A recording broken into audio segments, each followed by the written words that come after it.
when the ball back. Boxes and everything. Yeah. Remember that box? Same ball carried and that ball back. That one in the No more. Alright guys. It's just got that absolute textbook accuracy. On its front arm, the leg. Why did they decide this? Power on. 14. Oh,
not the dog. Come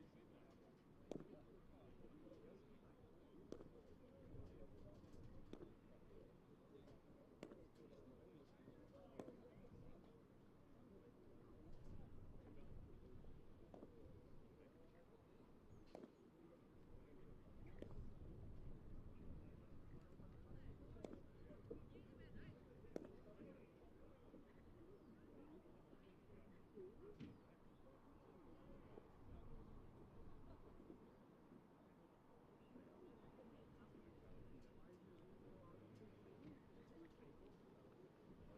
Yeah, I'll see you there. Probably for another pie. Right then. Oh, not too bad yourself. And ball satisfaction had another issue. Into the river. New balls. Ball number 7.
Cricket Scotland Men's T20 Cup Finals Day.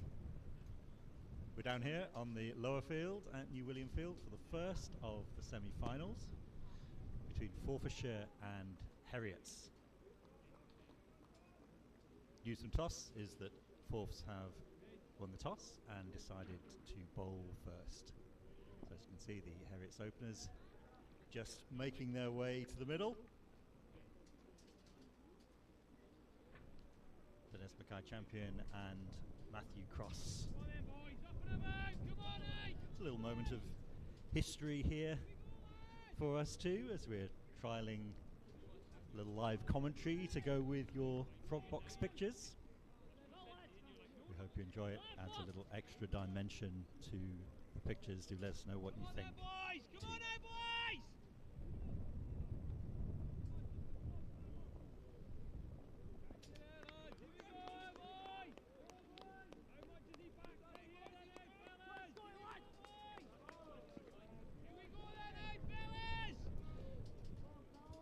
So the second semi-final is taking place behind us on the smaller field.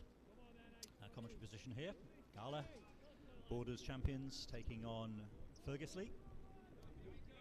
Back-to-back round cup winners from the west. We'll keep you in touch with what's going on in that game as we concentrate on this one. We also, of course, have another Cup Finals Day taking place too, the Beyond Boundaries Women's Scottish Cup, and we'll keep you in touch with what's happening at Falkland too.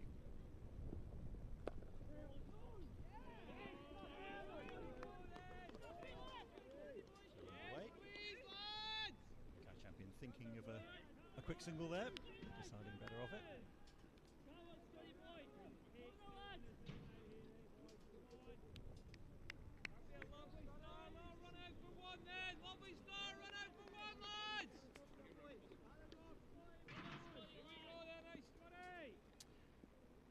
So Scott Cameron coming in, second ball.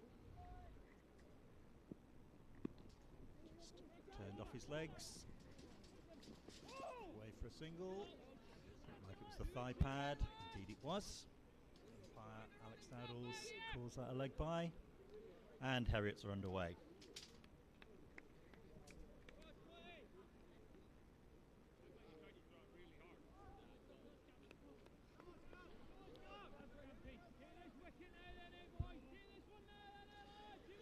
Both teams coming into this game after a good Saturday. Comprehensive wins in the Eastern Premier League for both. Heriots, of course, confirmed as champions last week. Bit of extra bounce there for Cameron. I think well dealt with by Cross. Of course, was skippering Scotland over the last week in the latest round of Cricket World Cup League 2 up at Manorfield. Really good series for Scotland, that. 3-1 in terms of wins and losses.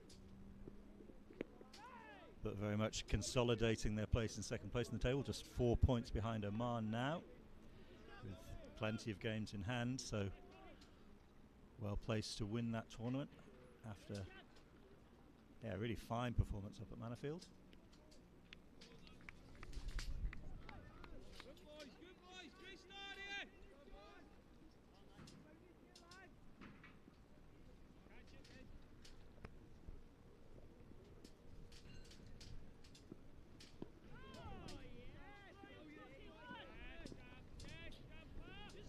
And a good line from Cameron.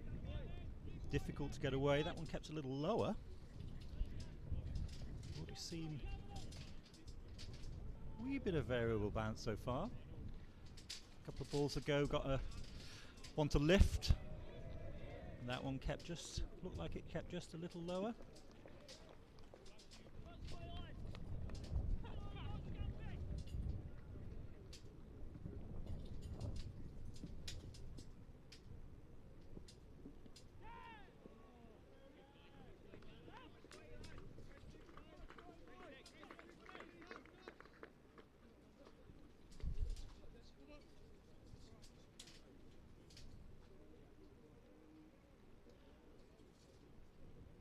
So a boundary off the last ball spoils what have been an otherwise immaculate over from Cameron there.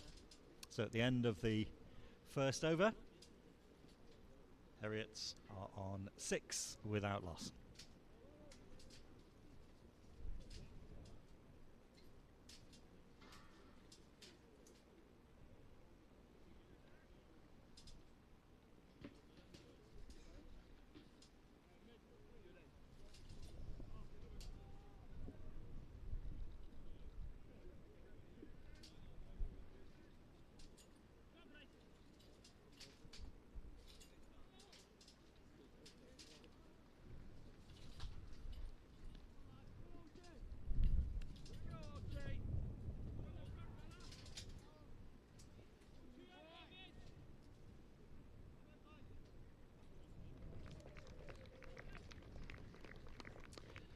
So it's going to be Bryce Alchin to take the second over. Score 1-6. Matthew Cross on strike. That one a little bit of width. Doesn't quite time it there, Cross. It's into the ground. Safely fielded.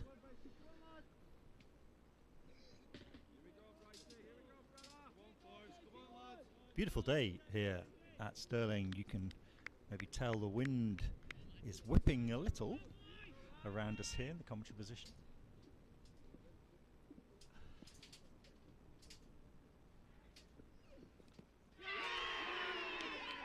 Fine edge and the first wicket. Cross has gone.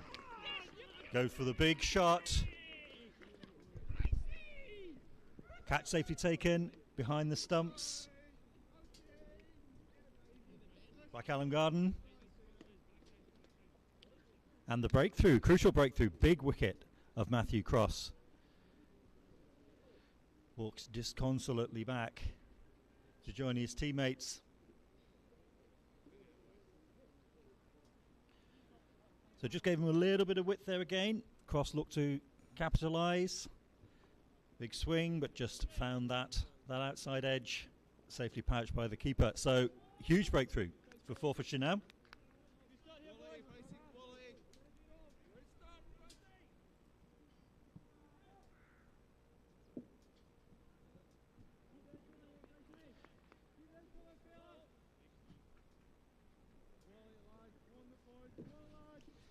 Cross departs for a 3-ball duck to be replaced by his skipper, Lloyd Brown.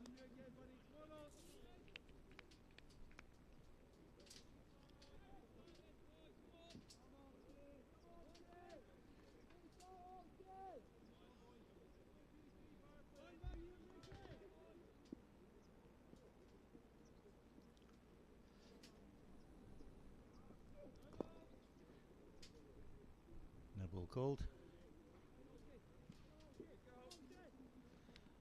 Looking at the field, basically a standard ring field. Here, all the fielders inside the ring. The men out are at deep extra cover and at deep square leg. Pressure really on Heriot's here.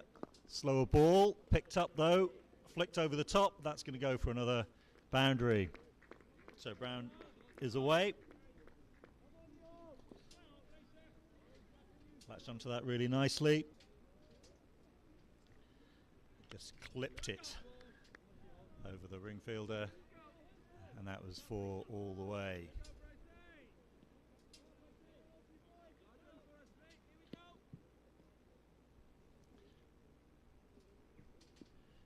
Alchin have in response? Lets that one go. So I'll say the wind getting up a little bit here. You can maybe hear it on the microphones. Hopefully, you won't be in the position. I remember being here in 2017 covering the Women's European qualifier for the ICC Women's World Cup, and the media tend actually blowing away on this very spot that I'm sitting in, so hopefully we're not going to have that again. And that one, an edge. Safely away to the boundary this time. Keeper standing up to the stumps had no chance to cut that one off. So second boundary for Brown, but living a little dangerously.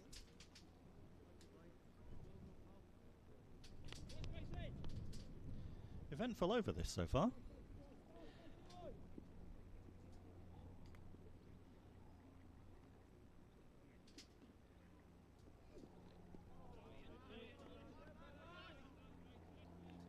And lets that safely go, and the over ends. 9 runs from it. 8 of them off the bat, but that crucial wicket of the danger man, Matthew Cross. So, Heriot's 15 for 1 after 2.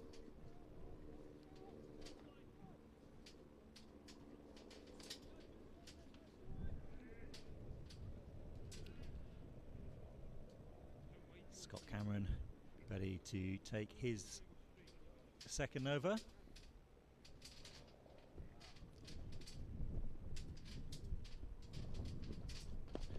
On a full toss to Way, didn't quite get hold of it, but safely dropped away from Michael Leask. He was able to complete the field, but no chance of a catch.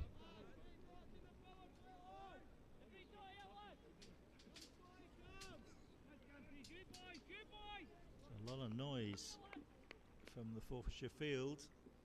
They're really sensing the opportunities here.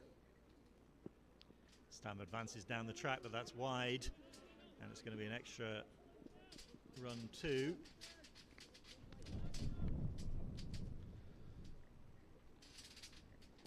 So Mackay Champion came down the track. Cameron saw him coming, but pushed the ball just a little bit too wide, going for that wide Yorker. So another couple to the total.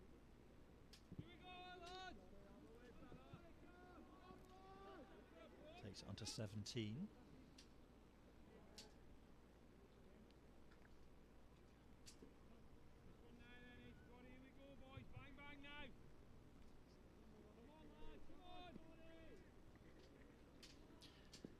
So brings Brown on strike for the first time against Cameron. That one on his legs. Didn't get any bat on it. But another one to the total. This is good, lads. This is good. Take this catch then. Take this catch, Mickey.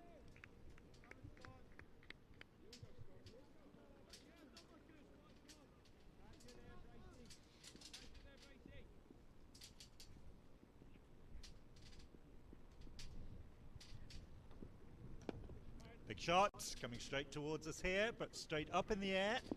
It's plugged before it's got to the rope. Patted back by Michael Leask to keep it to a couple.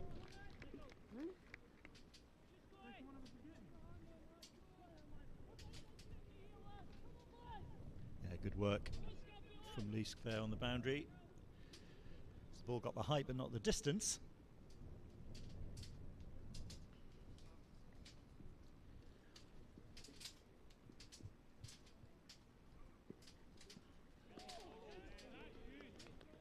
Bowling Cameron there. Again, saw what the Mackay Champion was planning. Pushed it just a little wide. Keep it to a dot.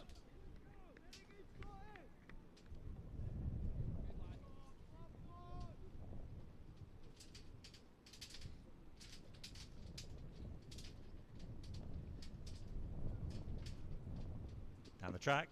Doesn't get hold of it at all, just inside edge. Squirts sideways, but they'll get a couple for it. That's good running.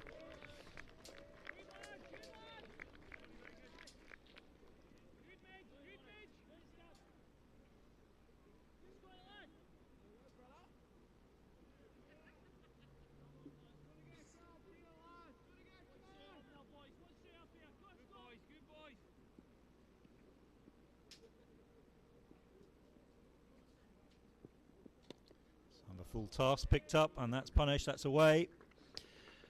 So through backward, square, and away to the rope. So Mackay Champion has his boundary to end the over, 11 from it. Heriot's move to 24 for 1 after 3.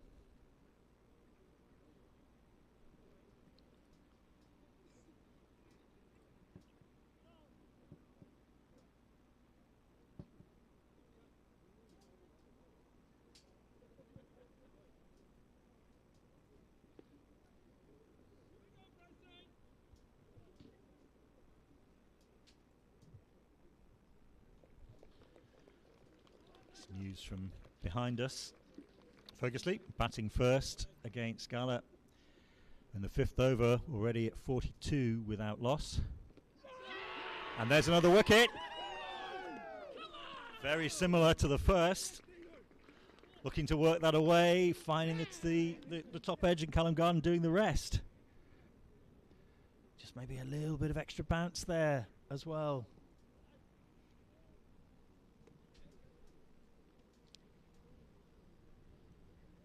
But Brown has gone. Another big wicket for Forfarshire, just as Heriots were starting to feel they were getting themselves back into the game after that early loss of Cross. That's another huge blow struck.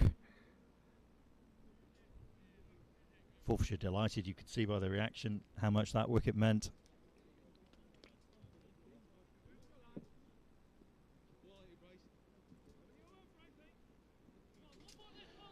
Brown has gone for 8. Alchin has his second. Garden his second catch. Scores now 26 for 2.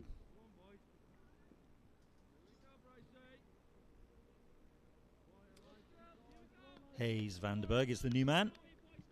Very experienced player, of course. Real quality player.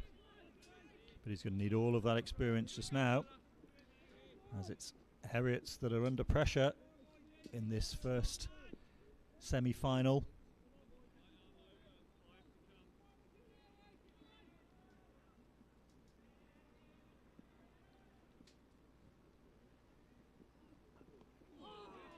There's a cutter.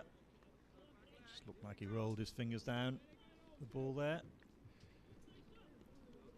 So starts with a dot.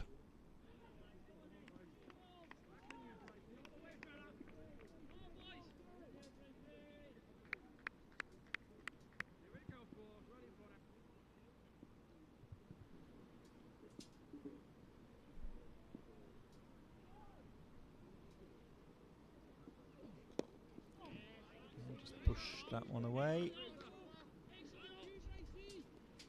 Just for a single. It's good stuff again from Alchin.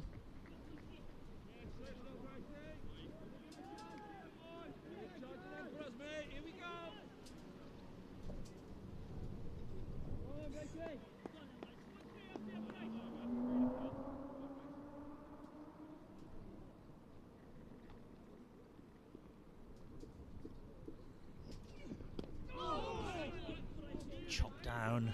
That could have gone anywhere. See the hands on the heads.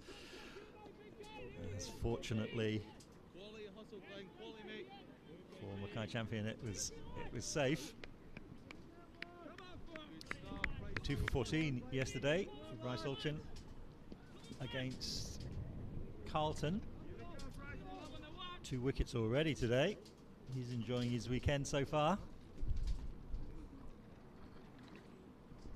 So he's in again.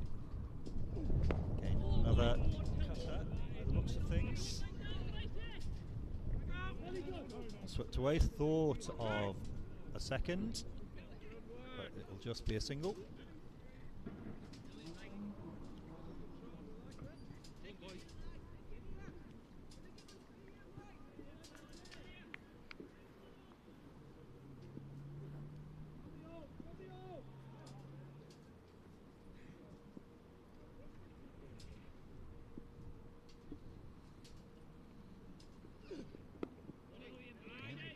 Little extra bounce, keeps it to a dot. It's been a really good over so far fact, that's the end of it. Just 2 runs from it and a wicket. That really slams the brakes on a couple of good overs that we'd seen for Heriot just before. Score now is 28 for 2 after 4. So it's Forfarshire that will be much the happier. 2019 champions,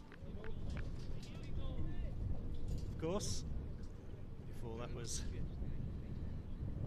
sadly all cut short by the pandemic. I know that Forfarshire were going to be playing in the European Champions League, and never happened, of course.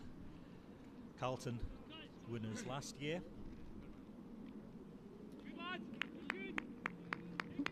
So Force will be keen to put themselves in that position again.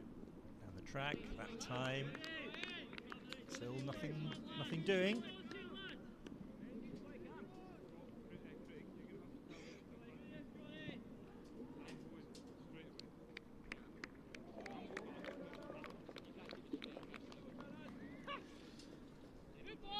Seeing Potts sitting next to me just reminding me that cancelled twice that European Champions League. It was in 2020 and then in 2021. Forfarshire would have been representing Scotland in. It's really disappointing that happened. And Carlton, of course, had the opportunity earlier this year. It would be good for Force if they get that chance again. And the ball has just flown over our head onto the field from the top field. A small hit, yeah. Returned by Michael Lees.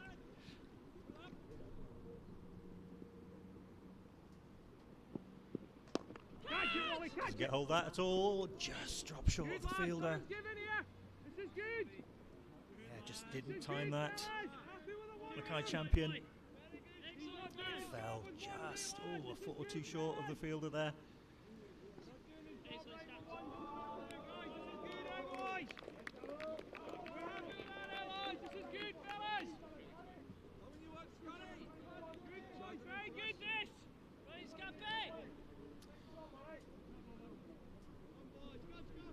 The excitement going on behind us is Stuart Ahmed, who's hit 2 6s and a 4 off the over so far, one of which we just saw the result of. Of course, a little stoppage in this game.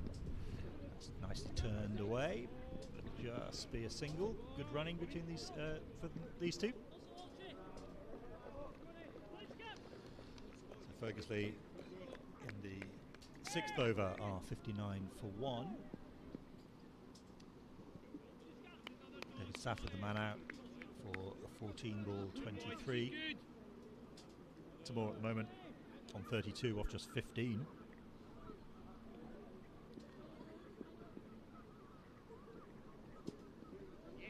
And down the track, swing and a miss.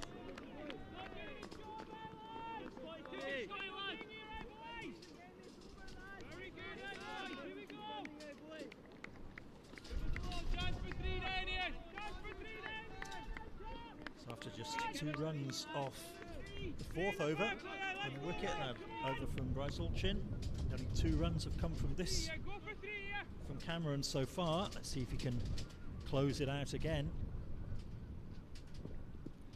That's gone up, but it's safe. Top edged. It's going to run away to the boundary. So 6 off the over in the end, but it's still Force the happier here, I would say, at the moment. 2 wickets down, 2 big wickets down. Heriots are 34 for 2 after 5.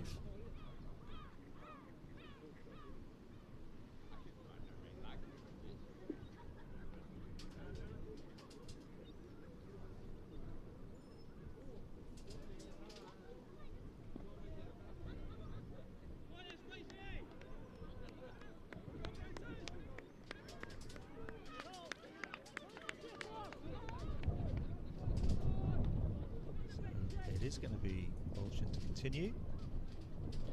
Third over, 2 for 11 so far.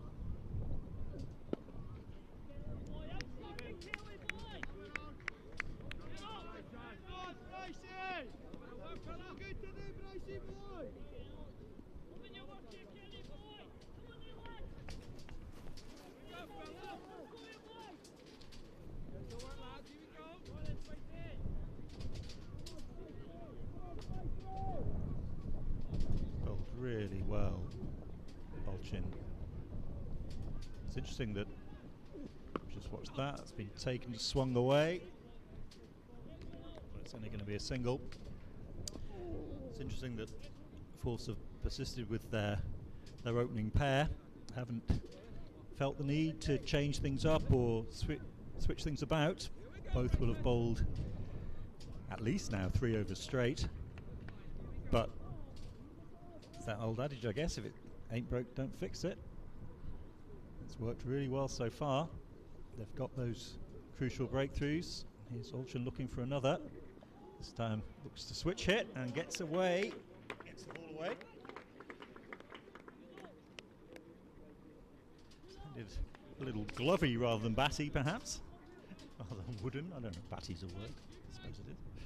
But that's been taken away down to the boundary. Much needed boundary.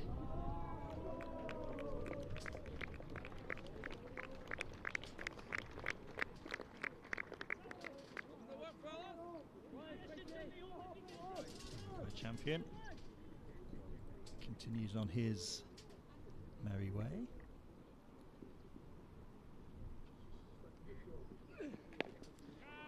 Time certainly off the bat, but it's just going to be a single. Again, the sweeper picks that up, fires that in. Jack O'Neill out there doing that work on the leg side.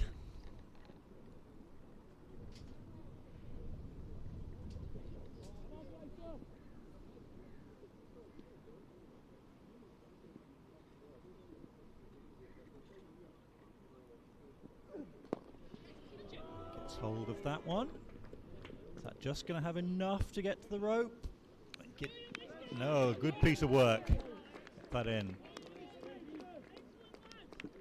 Looks like Michael Lees from here. Late diving stop from the Scotland man to keep that to just a couple.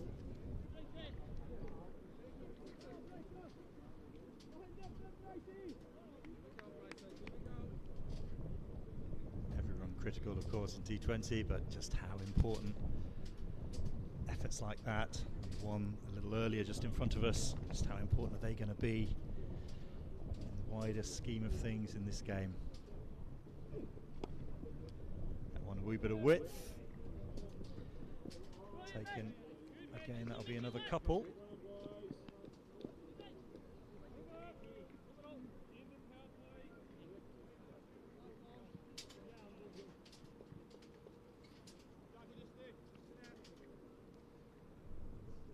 To the end of the 6th over, 10 runs from it.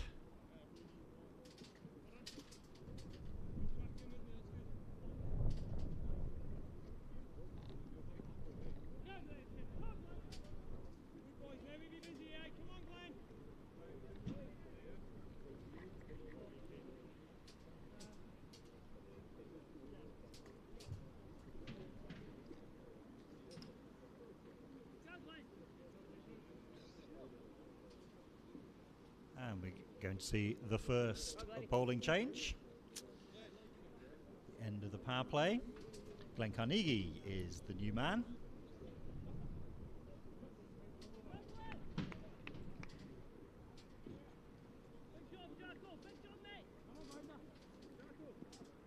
Six wickets in the Eastern Premier so far.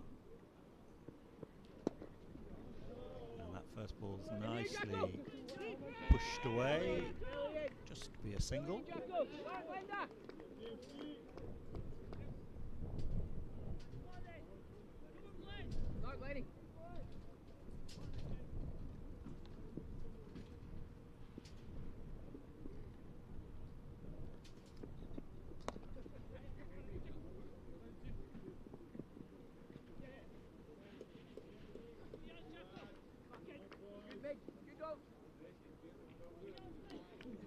are just feeling their way back into this. It's the important thing, keeping the scoreboard ticking over. Had those couple of overs where they lost a wicket and scored 2 and then just 6. Just a sense now that they're starting to feel a little more comfortable, these two.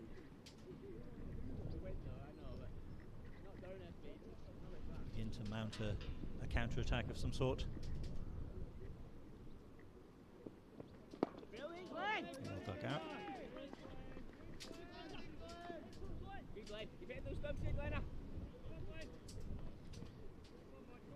Length from Carnegie there, Yorker length.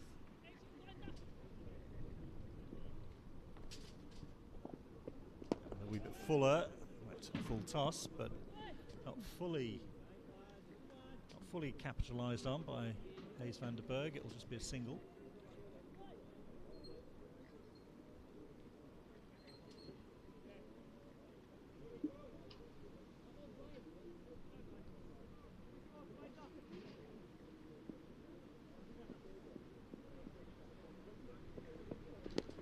Big shot, down on one knee, that's going over. He thought about it for a second, thought he was maybe in the game, but nope, sailing well over the rope.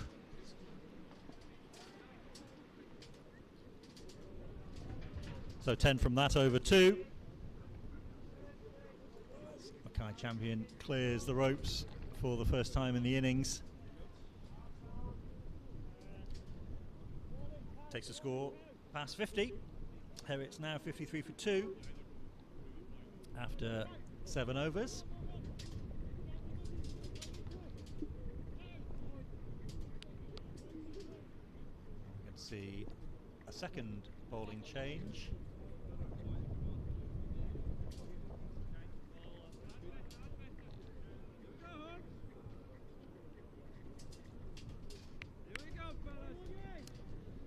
It's going to be Jack Hogarth. Bit of spin for the first time in the innings. Fired in, low trajectory. Just safely worked out, but out to gully, a dot ball.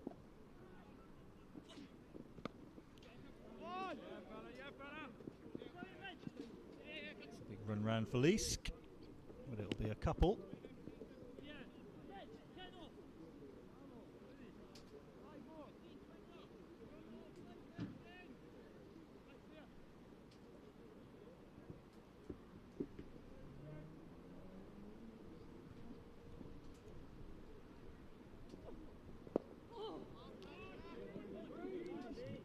Time that one, Hayes van der Berg, but he'll still get a single. Fielder comes in from long on to tidy up. Looks like Craig Wallace out there.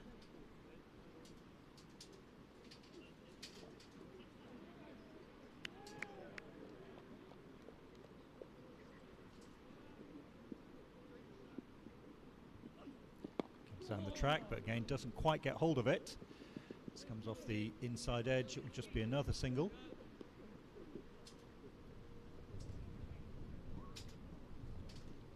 So the intent is there, very clear.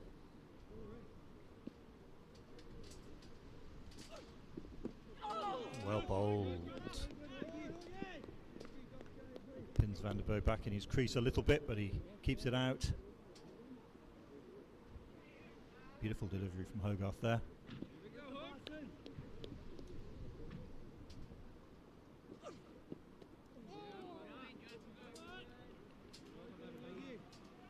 That's the over bowled.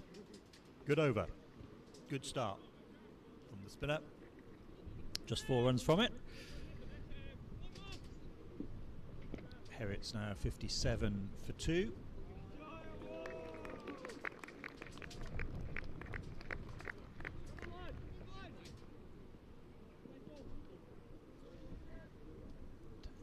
From over my shoulder, Ferguson have now moved on to 81 for 1 in the 9th over. possible, Ahmad. It's now on to 43 of 24. Elliot Moses in with him on 14 at the moment. So Ferguson looking very well placed in their first innings. So another bowling change. Michael Leask coming on. Just that single over from Glenn Carnegie before.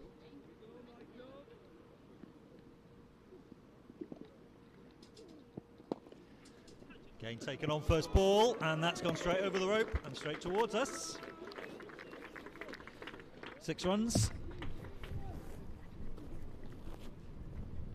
To welcome Michael Leask, Mackay champion.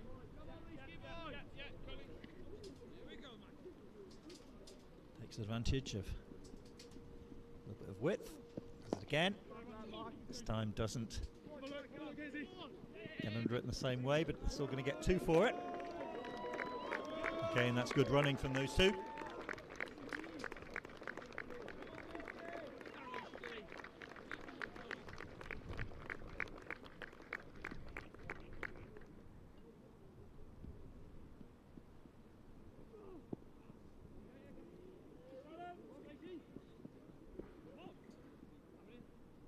Way towards the rope, but will be cut off well inside.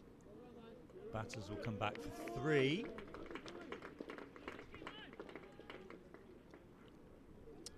I wondered if there was maybe some pad in there, but no signal from the umpire. I think it was glove. Certainly very soft rather than wooden sound.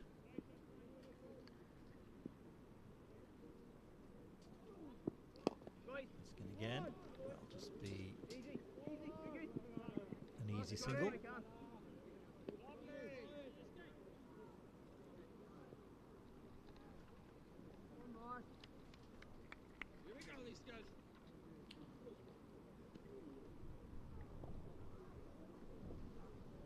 So the boundary fielders at the moment as Lees comes round the wicket. We've got long on, long off. We've got cow corner. Missed everything. And will be a bye. So long on, long off. Deep mid wicket and deep backward square. Fielders on the rope. Comes down the track, punch straight down the ground. That's picked up just inside the rope by Craig Wallace really nicely. And return to keep that to a single.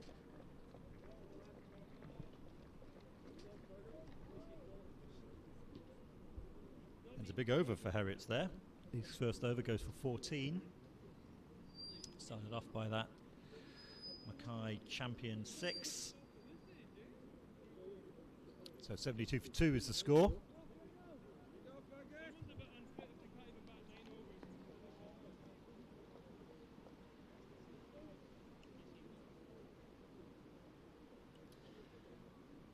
Stunning setting we're in here, as you can see the Wallace Monument in the background.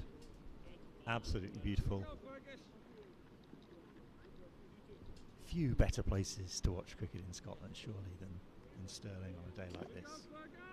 It's absolutely stunning.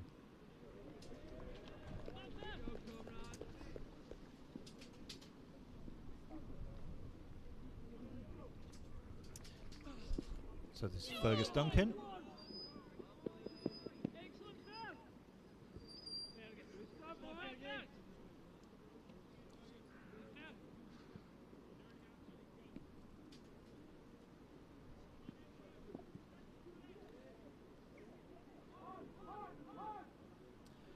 Having bowled the first 6 overs straight with 2 bowlers, and really ringing the changes now. Offs. Now goes the reverse again. Doesn't time that at all. Just quite hard at the bat, so lands safely. And there's a dot.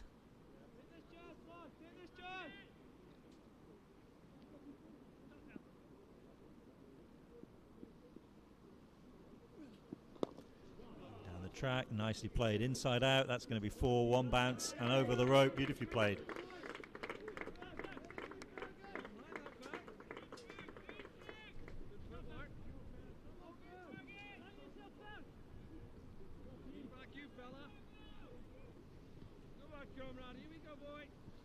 So Mackay Champion moves on to 46. Just 27. He's played beautifully so far. It's his 5th 4, and he's now looking for another, but that one is straight down the throat of the fielder. On the verge of his 50. Mackay Champion falls. Caught by Scott Cameron, and his very fine knock is over. 28 balls, 46 runs, 5 4s and 2 6s. He's got his team back into this.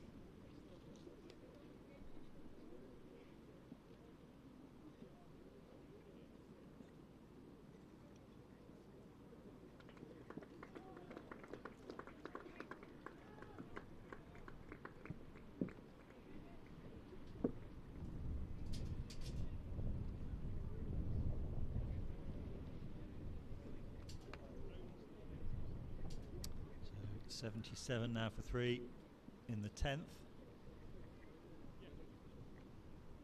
Big breakthrough once again for fourths. They've got them just when they've needed them, you would say so far. That early wicket of Cross before he had a chance to get going. Followed by Lloyd Brown just when he was looking dangerous.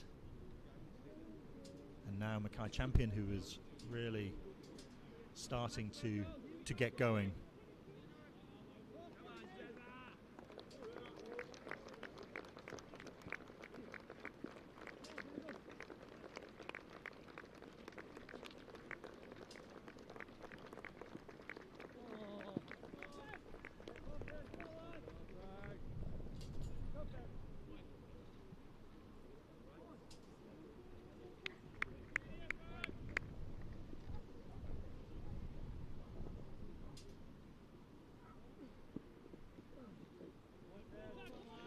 Fraser Proud is the new man. Hasn't had a chance to put bat on ball just yet. Couple of wides. Fergus Duncan just losing his line a little there. That one just away for a single to get off the mark.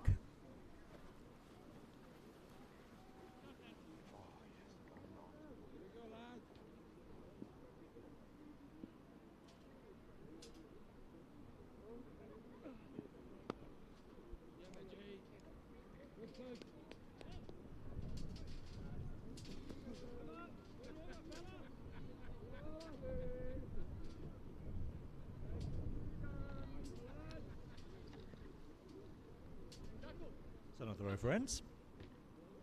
That's 10 gone now. 80 for 3, Heriots.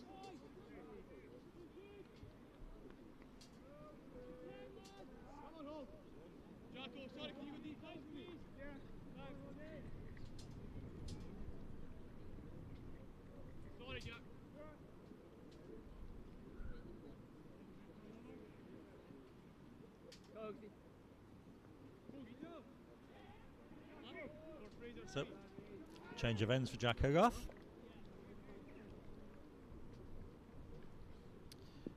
Whose only overs cost 4 runs so far.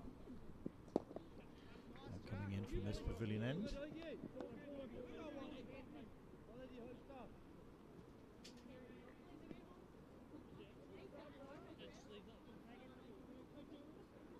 Another single to Van der Berg, moves him on to 16.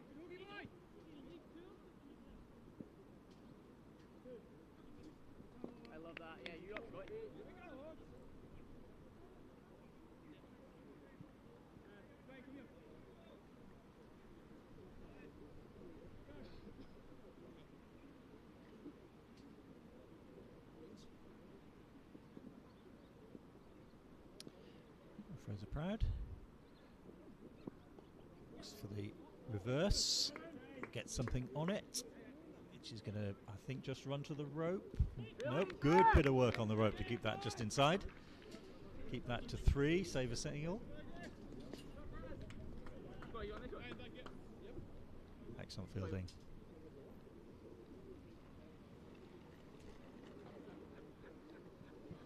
Keeps Proud to 3.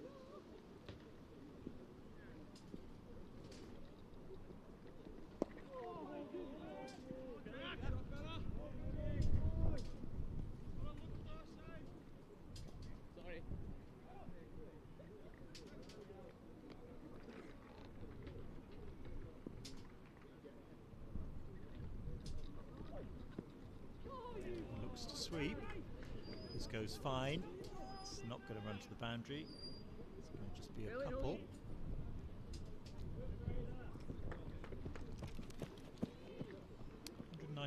Runs in the Eastern Premier for Proud so far, 1/2 century in that, in these 11 matches. Just waits on that, swatting it out for a single.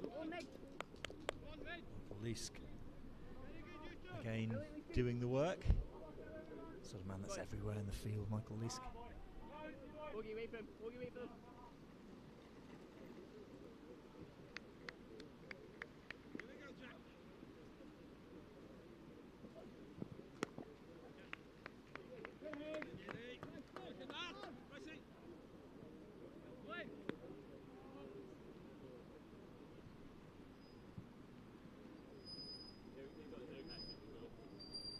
Again, just keeping the scoreboard ticking over there.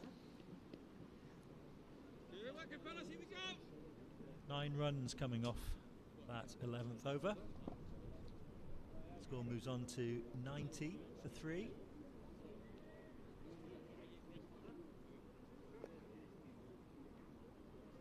we go, Neely.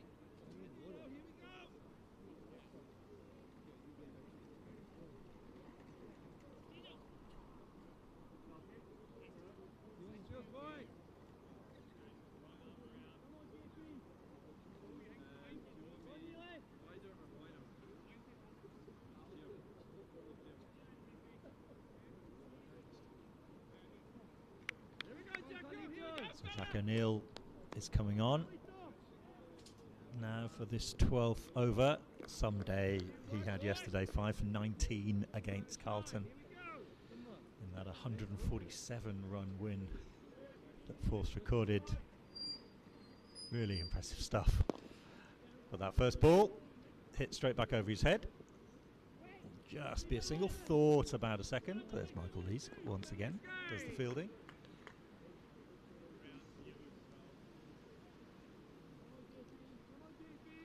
So again, protection straight for the spinner, long on, long off.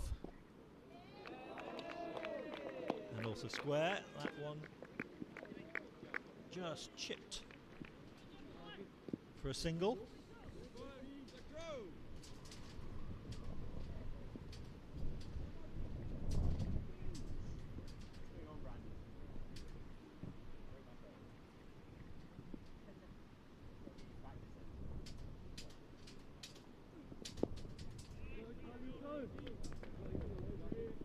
Neil comes to field that off his own bowling. Again, just another one to the total.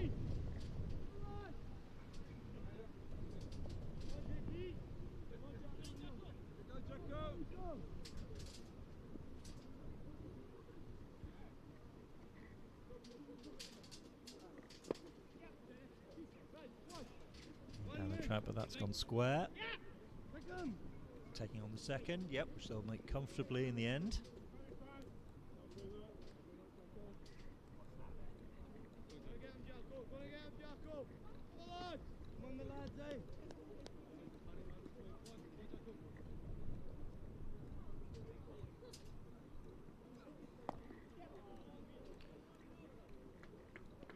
Swept away, again that will just be one.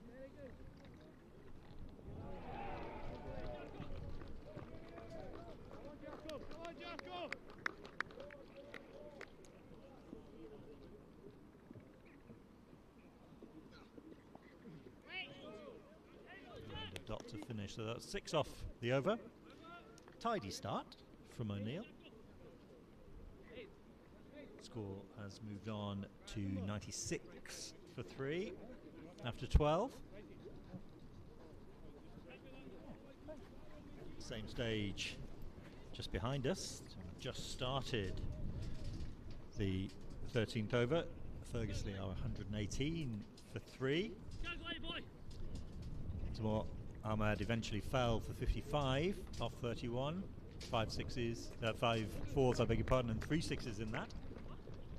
And Riyad Henry has followed on 2 for 5.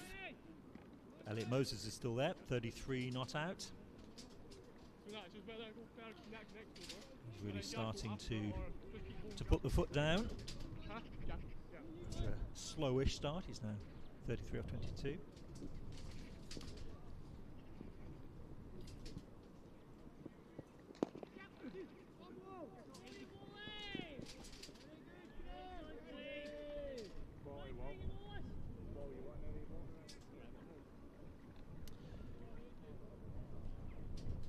Glenn Carnegie is back, as you can see.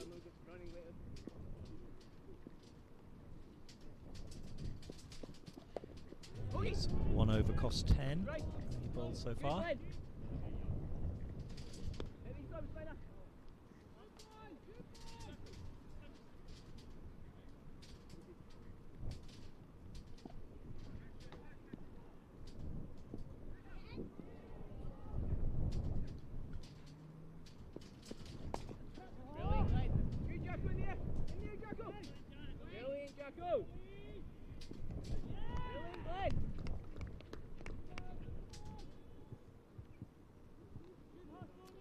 Another single. The force won't be too concerned by this. That's gone straight and it's taken. Just about to say Forbes hadn't scored a boundary, or Heriot rather hadn't scored a boundary since the 10th over, and looking to break those shackles. A wicket has fallen, and it's Hayes van der Berg.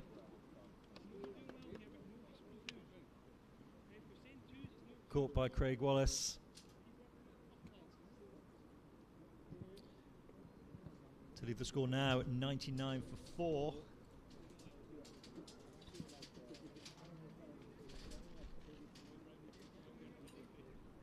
Carnegie gets the breakthrough. 22 for Van der Berg off 29 balls. Never quite got going.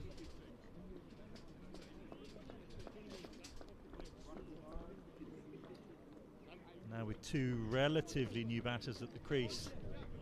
Again, the pendulum swings just a little more, you'd say, in this innings towards Forfarshire.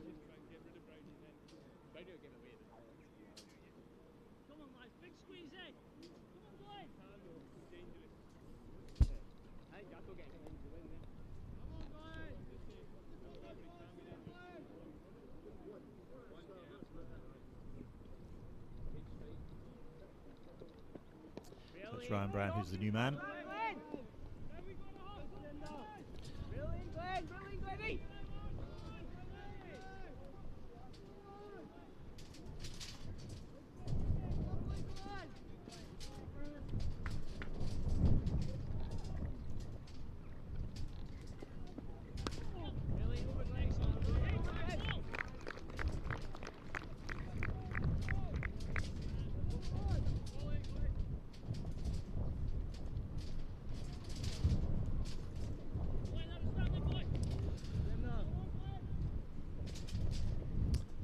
Ends 4 runs from it, but crucially again that wicket.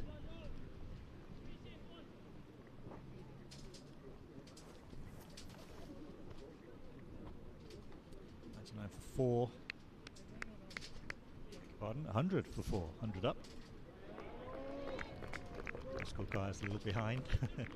100 for 4. After 13. Some wickets in hand though for Heriot's. having not scored a boundary since the third ball of the 9th over, you get the feeling they're going to need to have to start putting the foot down a bit here, especially with the firepower in that fourth side. The likes of Craig Wallace, he's been in incredible form. Michael Leask.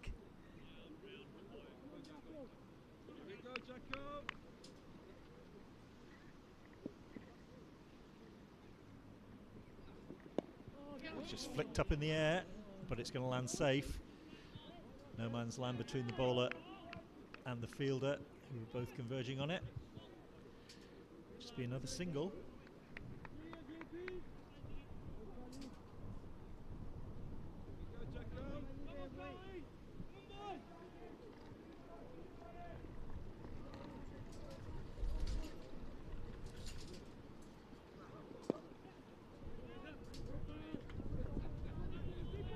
Well, push for two. That's tight, but direct hit would have been interesting. But they just get home safely. That's exactly 5 overs since we've had a boundary, however.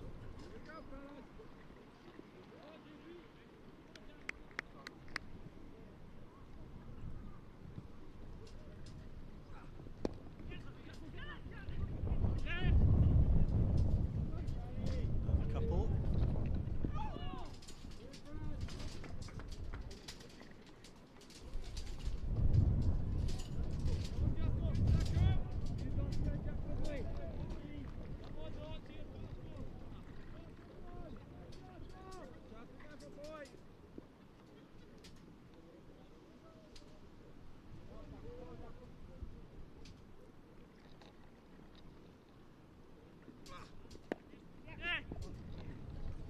Just can't get that away.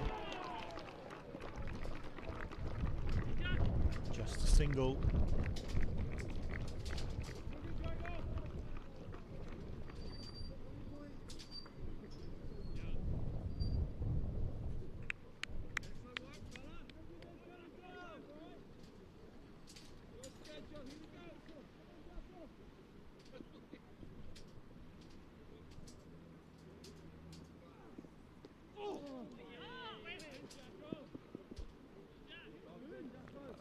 Keeper's gloves. So another over ends. Another over that hasn't brought Heriot's a boundary. 7 from it. Score 107 for 4. 6 overs remaining.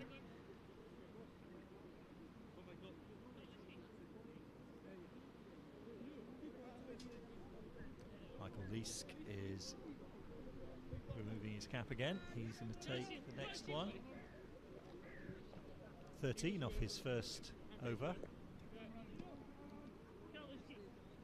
This is his second. He's going to come round the wicket by the looks of things.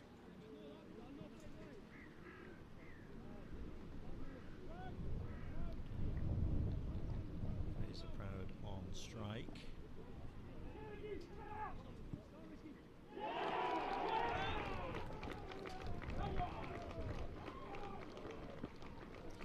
Reverse, just gets the finest of connections onto it.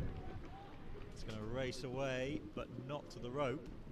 It's good work by the fielders, but it's going to be 3 to the total.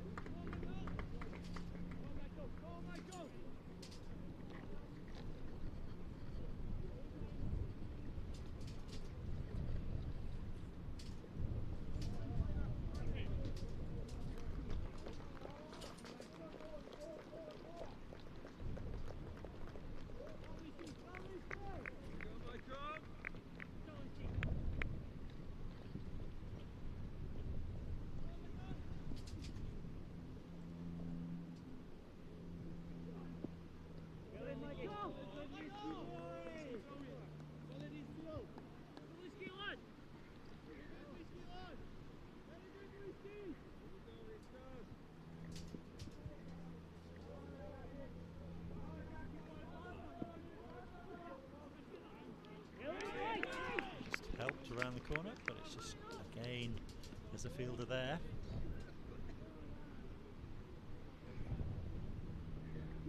Shin, who tidied up. Keep it just to 1.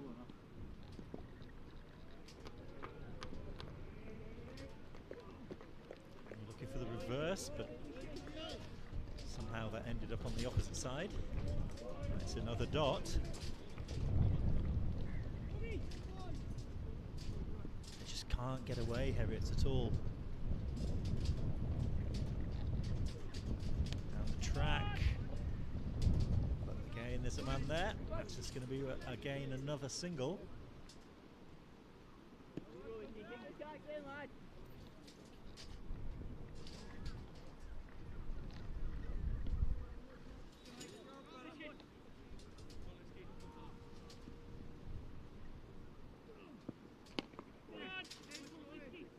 Jabbed away for another single. So good return from Leask. Just 6 runs from that over. This stage of the innings is a more than healthy position from a Forfarshire point of view.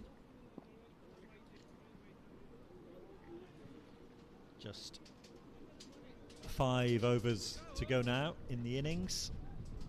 113 for 4 Heriots. So wickets in hand still, but a sense that the screws are really being tightened. But still no boundary since the 3rd ball of the 9th over. That's a long, long time in a game of T20 cricket.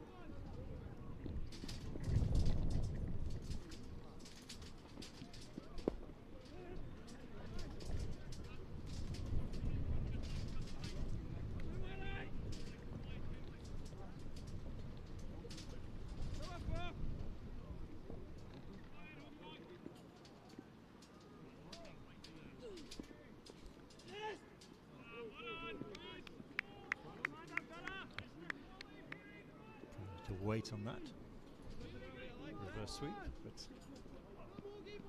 more switch hit than reverse sweep, but again just away for a single. Hogarth again bowling nicely right in the block hole there. Superb delivery at this stage of the innings, and he keeps Heriot's up against it.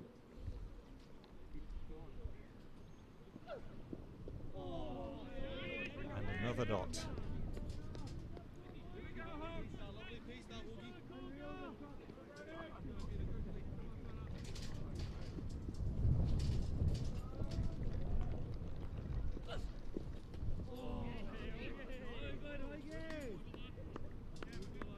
Excellent bowling from Hogarth.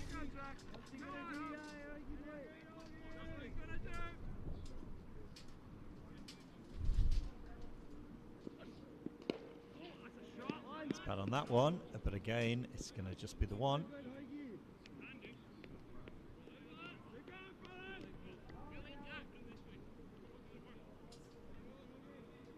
So that is a superb over at this stage of the innings. Jack Hogarth, 3 runs from it. Absolutely terrific. Heriot's frustrated. 4 overs to go. Total of 115 for 4.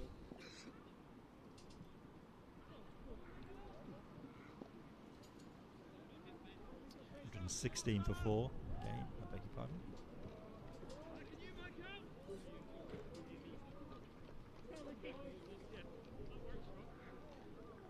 Michael Leask again.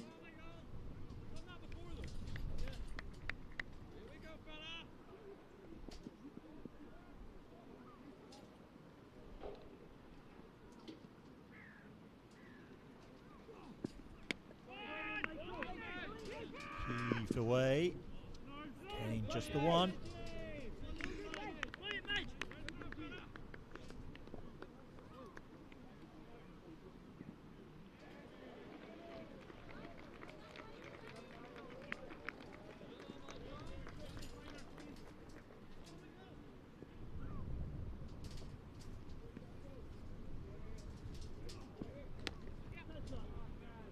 Again, that's aerial, but one bounce and collected. The fielder running round again, that's just a single.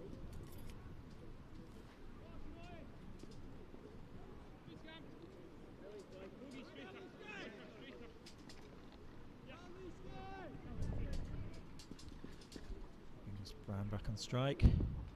Again, just doesn't get hold of it.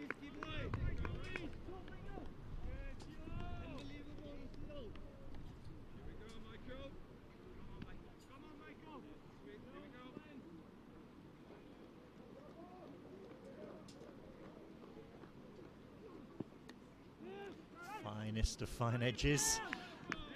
Beautifully picked up by the fielder and returned. Again, keeps it to just a 1.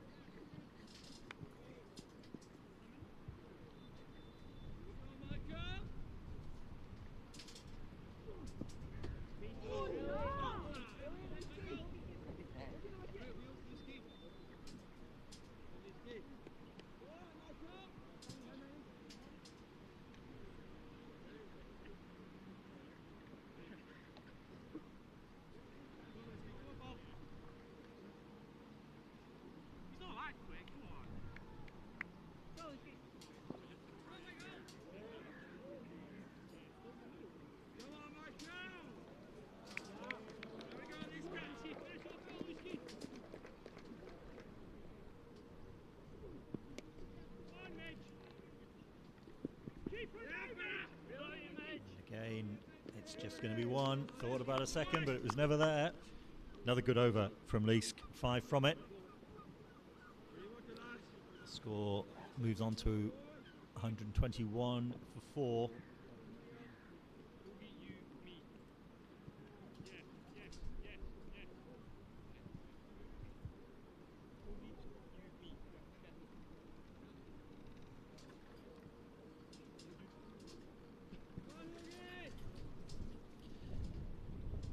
Just 3 overs to go. Would be thinking that from here 150 is an absolute bare minimum. And that one goes big. And clears the rope, finally. So good shot from Proud. Just picks it up nicely, swings it away to finally break these shackles. 7.5 overs without a boundary. Much needed for Heriot. As I say, you would have thought 150, an absolute bare minimum. They will obviously want more than that if they can. That was well bowled.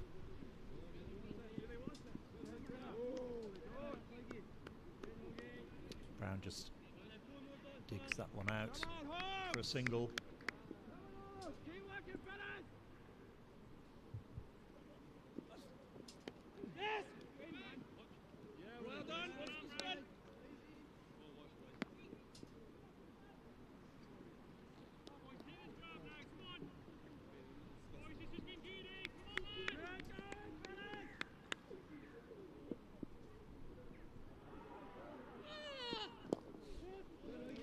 Cry from Hogarth as he releases the ball.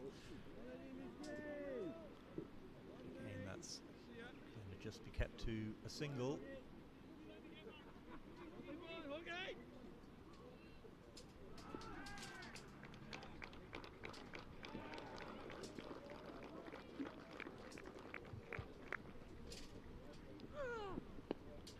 It's come off the edge, but it's going to land safe.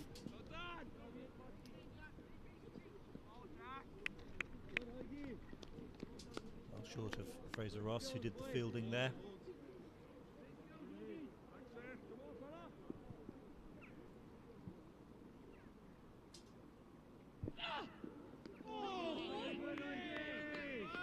A real turn off the pitch there.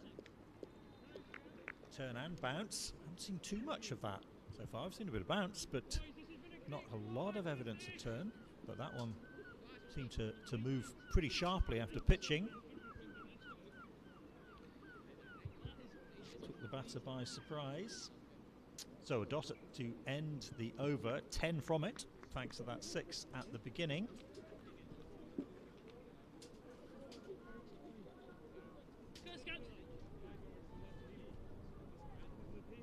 Takes the total onto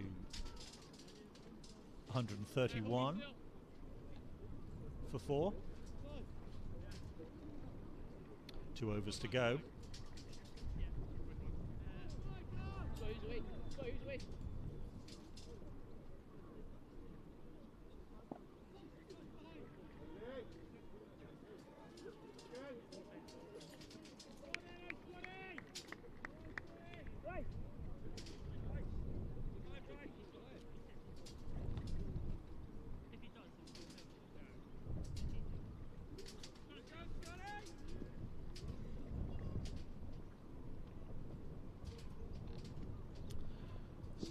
To Scott Cameron, who opened the bowling.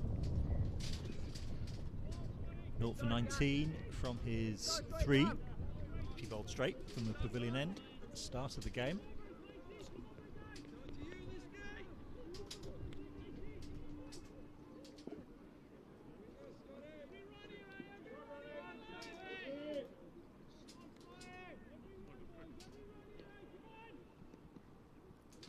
Run, boys, shouts Michael Lease from the boundary. That's what it's all about now. That's just going to be another single. Again, oh, they're going to take a second on the misfield. It's the first such thing we've seen, actually. The Forfarshire fielding has been very, very good all the way through. Saving runs and so on all around the ground on the boundary, but just a little slip allowed a second run to be taken there. And then again, being forced away. That'll be another couple to the total.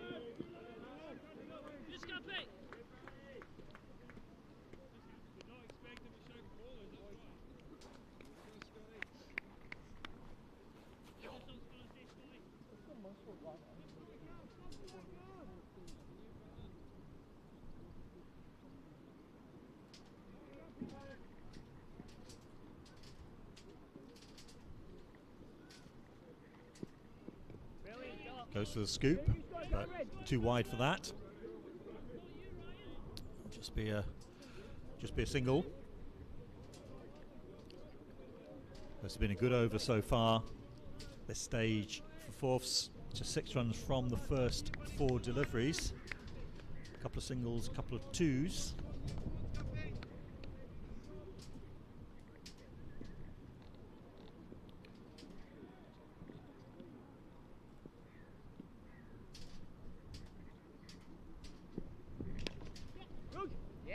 Played, well fielded.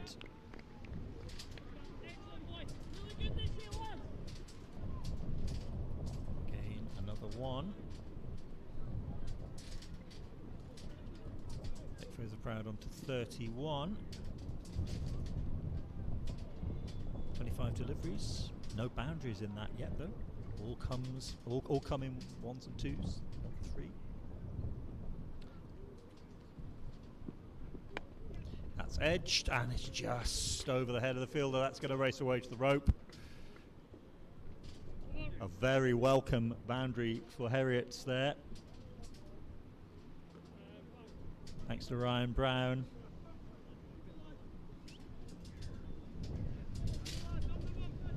Take the total on to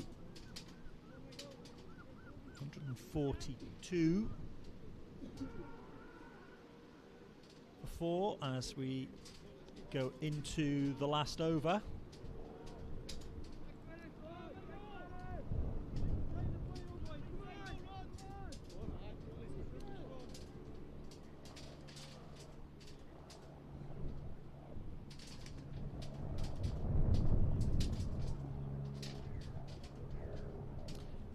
And it's going to be Michael Leask to bowl it. I'd expected to see Bryce Alchin bowl his final over, but it's going to be Leask. to come in from the opposite end, the Wallace Monument end, if we can call it that. It's a ball from this pavilion end so far.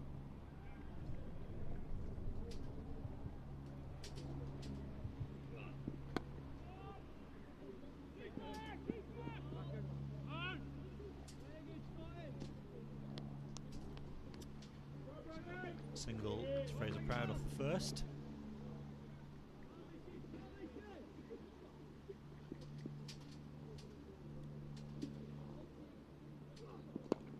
It's gone high. Fielder's under it, but nope, it's going to go over his head. And away for 6.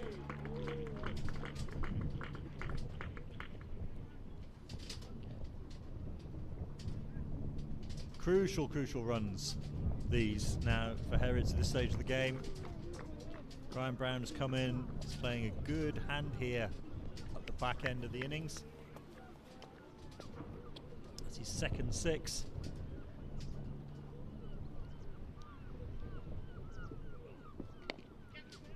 Looks to go again, doesn't quite time that one. The fielders converge on it, that's going to be a couple, so he keeps the strike.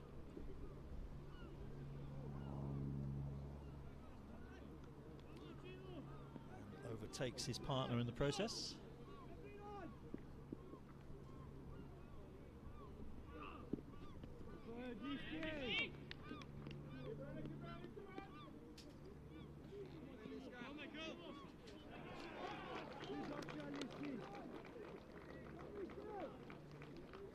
So 2 balls left. What's he got? That's going to be another one. That's sailed over backward square. Fielder just stood and watched it sail over his head. That was 6 from the minute it left the bat. Second 6 of the over.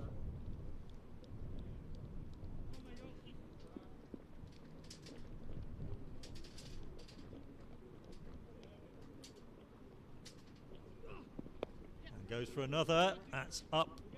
Fielder's interested this time, running round, but nope, it's going to land safe. And it's going to be a couple to end the innings. Good hand there from Ryan Brown to finish it off. Takes the total at the end to 159 for 4. 17 off that final over. 41 not out for Brown. As I said, a really useful hand he played there just at the back end of that innings when Heriot's innings was in danger of just petering out in a raft of singles. But well supported by Fraser Proud, 32 not out he finished with. So it's going to be 160 to win this semi-final for Forfarshire when they come out in a few minutes' time. And the news from next door to just over my shoulder here, Fergusley, who are also in the final over of their innings, are 157 for 7. A very similar sort of score to what we've actually seen on this pitch too. Timur Ahmad stand out with a 55. Elliot Moses eventually fell for 40. So 157 for 7. Fergusley just now. We'll keep you in touch with that. And we'll be back in a few minutes with the second innings of this first semi-final, where Heriot will be chasing 160 for victory.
Yeah, not too bad, thanks.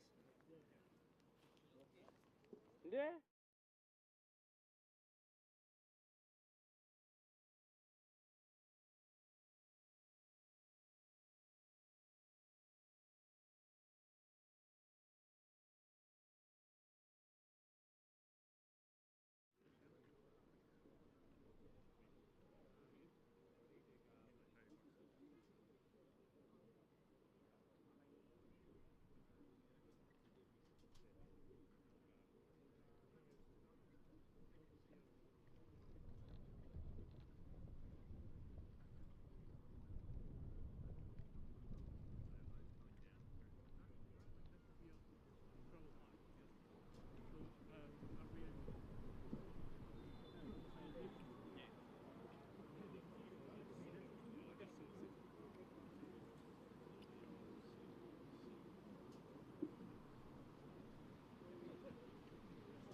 Welcome back, where, as you'll see in just a second or two, the players are making their way out for this second innings chase in the semi-final of the Cricket Scotland Men's T20 Cup here at New William Field in Stirling. Heriots posted 159 for 4 in their first innings. Really good performance from Forfarshire to restrict them to that total. Long period in the middle of the innings where boundaries were really at a premium. And so the newly crowned Eastern Premier League champions will be looking for a really good bowling performance of their own to defend this in the face of a really fine Forfarshire batting lineup. Really good T20 side. Forfs won this tournament a couple of times in recent years.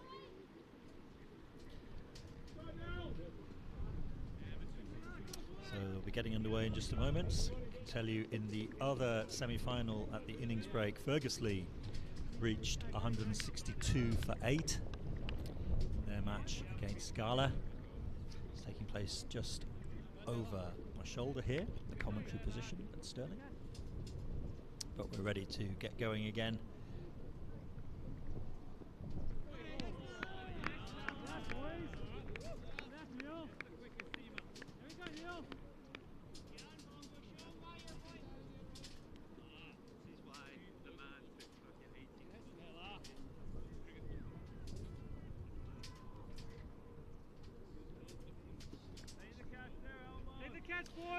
So Craig Wallace has been in sparkling form.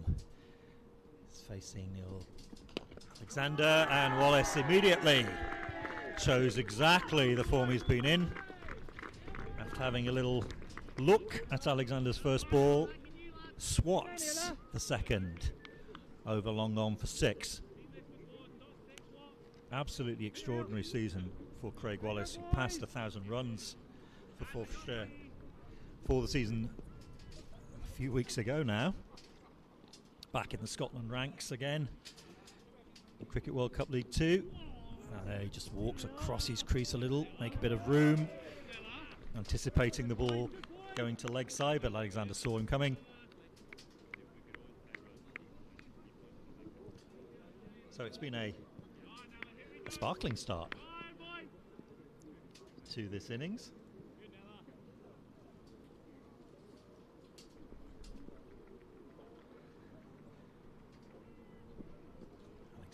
former Uddingston man. He's had a decent season. His first season with Heriots. 21 wickets he's taken in the league.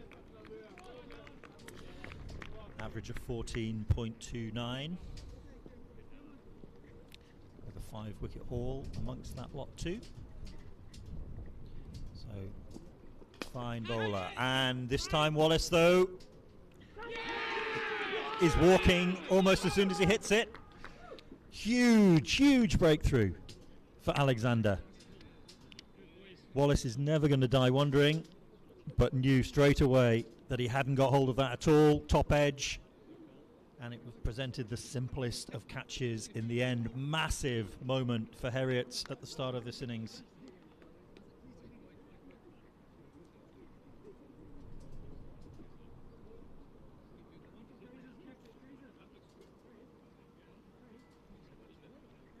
Fifth ball of the innings, and Wallace is on his way. Just that 6 off the second ball. Here we go, boys!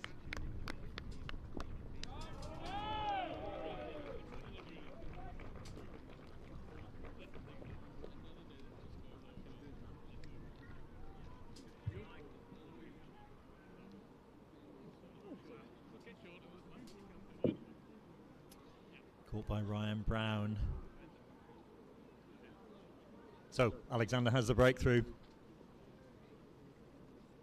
Just what Heriots needed after what they would feel was a below par performance with the bat in that first innings. They'll feel they left a few runs out there.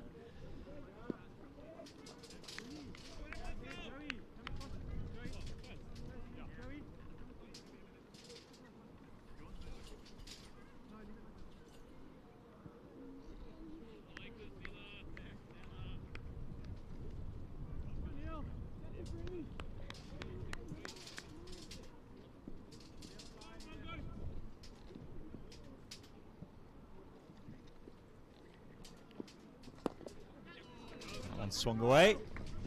And that's going to quite comfortably get to the rope.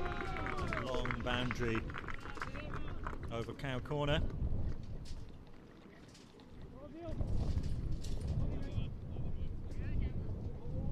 That's 4 to Johnson.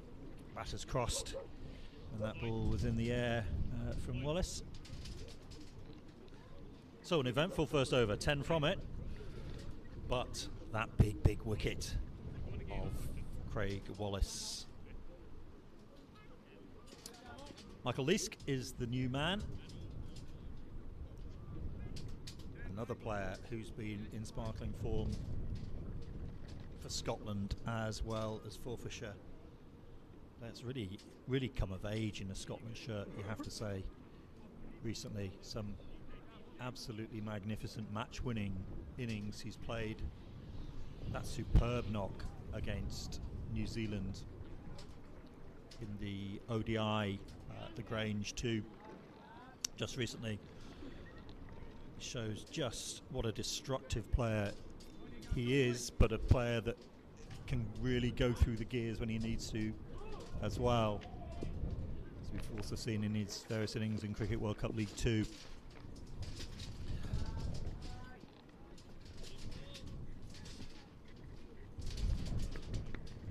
So, his Scotland colleague Gavin Main will be bowling to him. Another player who's had a fantastic summer for Scotland, particularly in that series against Namibia and Nepal that we saw through in Glasgow earlier in the summer. It was really the pick of Scotland's bowlers for me. Absolutely magnificent series. And he got a lot of joy in that series, actually, did Main, just bowling just back of the length, just exploiting the bounce he could get out of the Clydesdale surface. And we see that just then. First ball to Leask, just back of a length, inviting that big shot.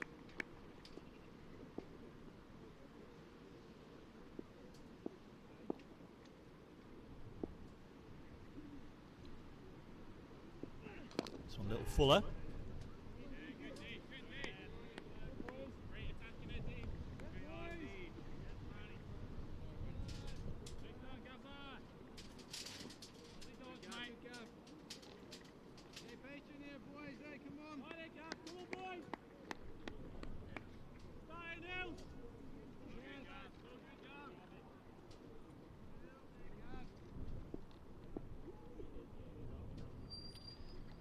Another former Uddingston man, of course, like Neil Alexander.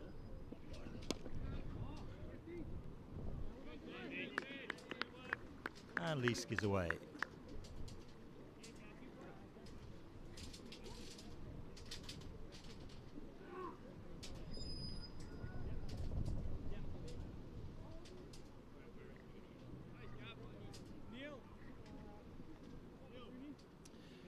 Game behind me.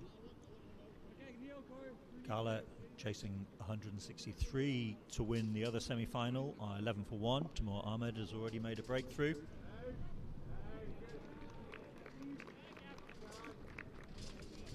Moving Siddhanth Poneri for 11.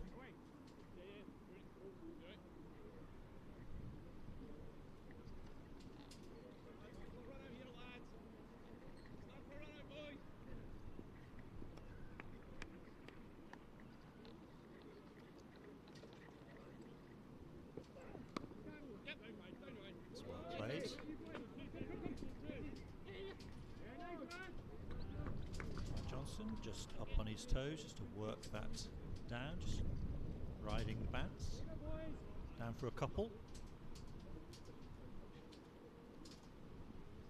and towards third.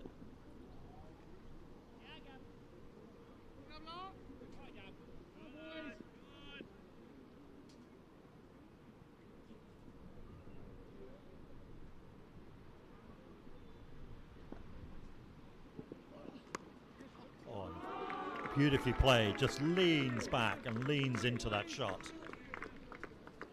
Cut away for his second boundary.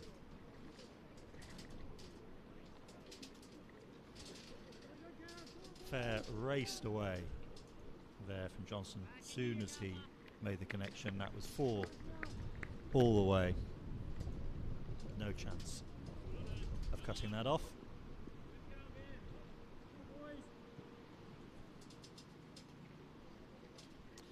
On to 10. And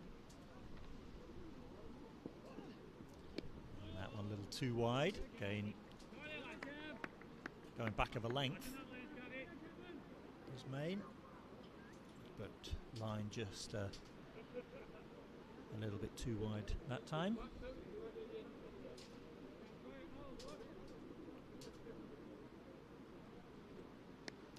As I say, a lot of success through in Glasgow Main, just bowling slight back of a length, inviting the big shot, finding edges to the slips to Gully, pulls out of that one. It's a dead ball. Callum MacLeod with a beneficial.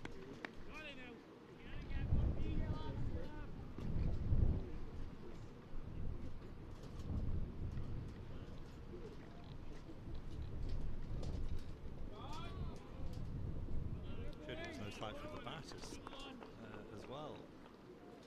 To Gavin Main. It's that innings against Nepal. His maiden ODI half century. Anyway, in he comes again. That's well bowled. Right in the block hole. Well dealt with by Johnston. He just digs that out. Michael Leask gets a bruise for his troubles as he's hit by the attempted shot at the stumps.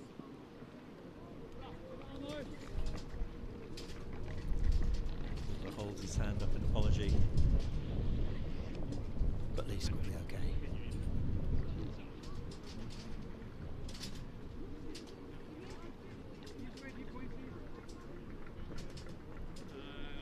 So an eventful start to this innings, you have to say. 2 overs gone. 18 for 1.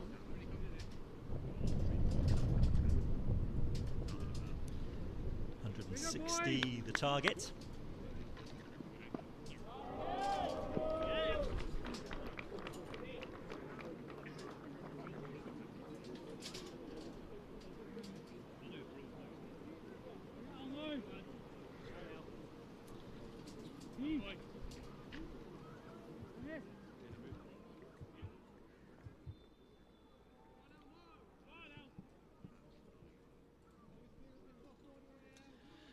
Elliot Ruthven is the new bowler.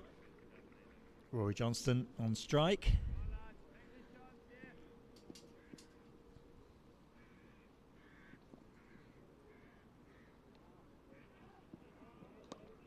Just waits on that and cuts. Hard away, but that's just going to be a single. Picked up by the sweeper at backward square.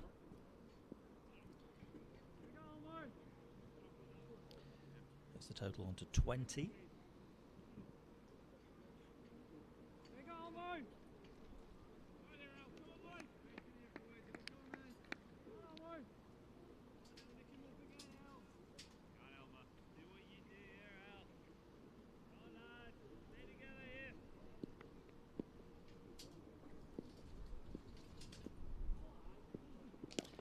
Leask, that has gone miles. Leask trots down the pitch and just launches that over wide, long on for 6. That's gone a long, long way.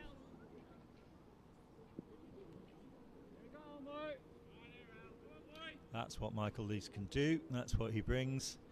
Looking at the maturity that is in his game that we've seen with Scotland recently, but that power hitting still at the heart of Michael Leask's technique. He can hurt you very quickly. As a fielding side, that one off the pad by the looks of things. Just trotted through for, yes indeed, leg by.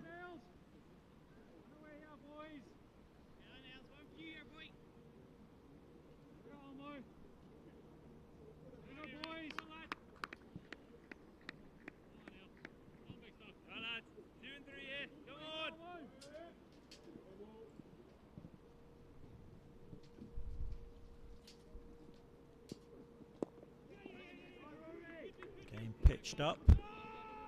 It's just going to be a single. Everything just dropping short, just a fraction short to Leask, allowed him to get that elevation on the ball that we just saw a couple of balls ago.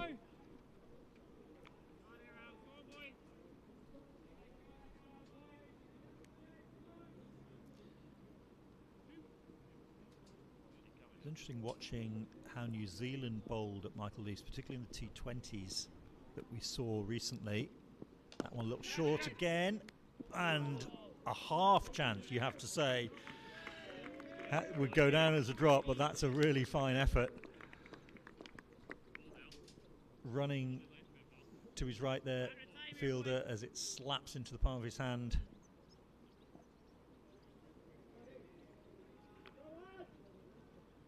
Allows Leask to come back for a couple.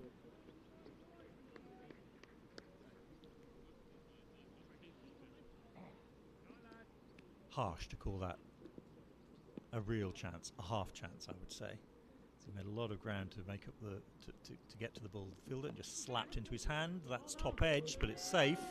That's going to run away and over the rope for another boundary. So the scoreboard's fairly rattling along, you have to say. The early stage of this innings, despite the loss of Craig Wallace.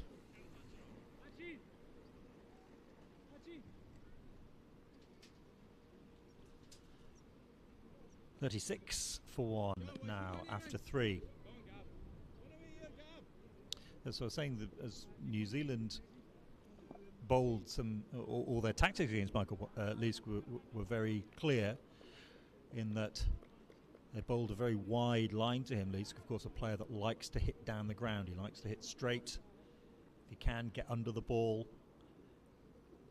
Long on, long off in the V. That's where he likes to hit the ball, and by starving him really of that line, they made life very difficult for him, particularly in that first T20. It'll be interesting to see what Heriots do with Leask. We've already seen if the ball is up and is relatively straight, it's off.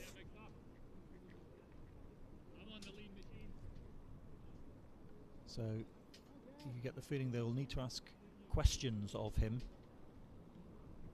by presenting him with something that's a little bit different, a little wider, starving him of where he likes the ball. Mainan again.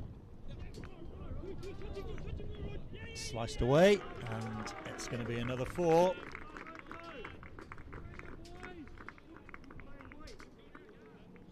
So the scoreboard now, as I say, fairly rattling along after 17 came off that previous over.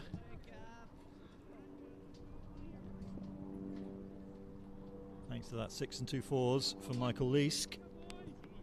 There's another 4 on the total. Takes the score up to 40.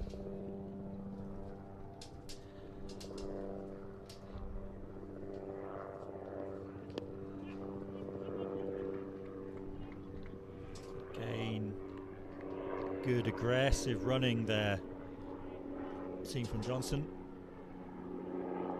Looking for the second, looking to put pressure on the fielders.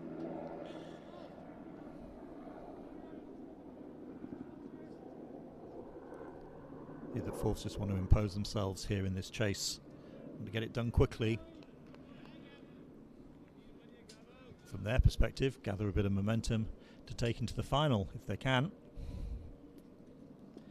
So what can Heriots do to stop them? Another big shot from Leask. Few bounces and over the rope. Again, got hold of that nicely. Swung it away. Another 4 to the total. That's 9 off this over so far. Heriots need to find a way of putting the brakes on this.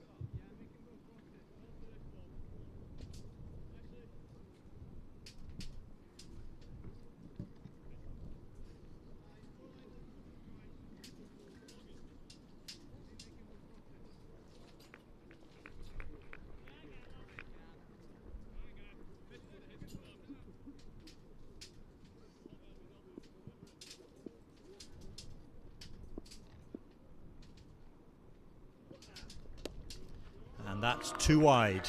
Cut away. Just sat up and asked to be hit that one, and least duly obliged. Another boundary. Forfs running riot just now.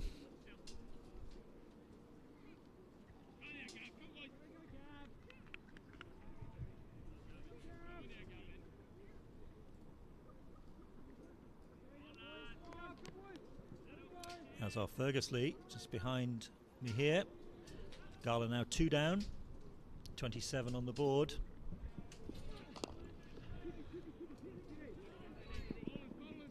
He's looking for that elevation again.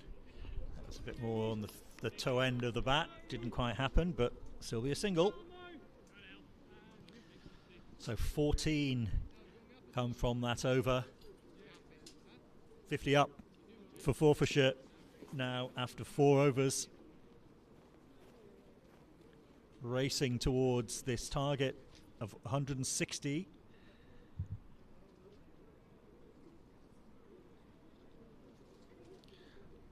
Heriots need to find an answer, and they need to find it quickly.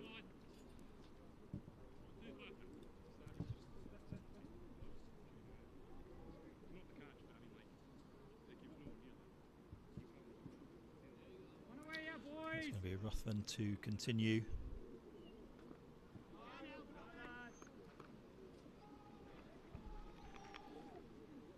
Michael Leask has a look round the field.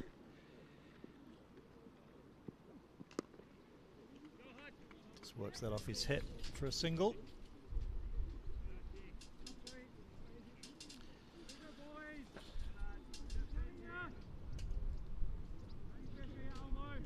So there was a man out at deep mid-wicket for Leask. He's just now moved into the ring. And deep backward point has gone out to the rope for Johnston. Deep square leg is in place, Johnson too, and that's who the ball is going to go to now. It's going to be a single.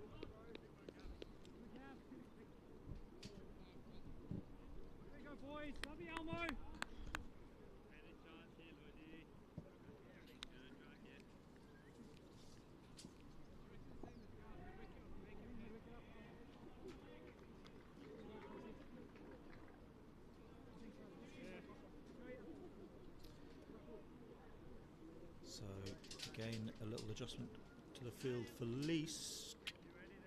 Deep mid-wicket had gone out and is now coming back in. Long on has now gone off to the rope instead. Deep backward or deep square leg still in place. This time though, Leask goes through the offside. That's going to be another boundary. Again, easily clears the ring and it runs away.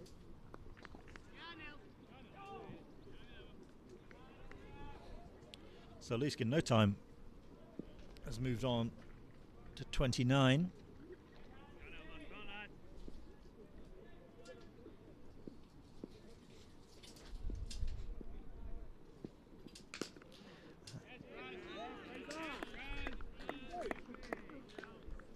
Well fielded there. Again, a meaty thwack from Leask, but well stopped.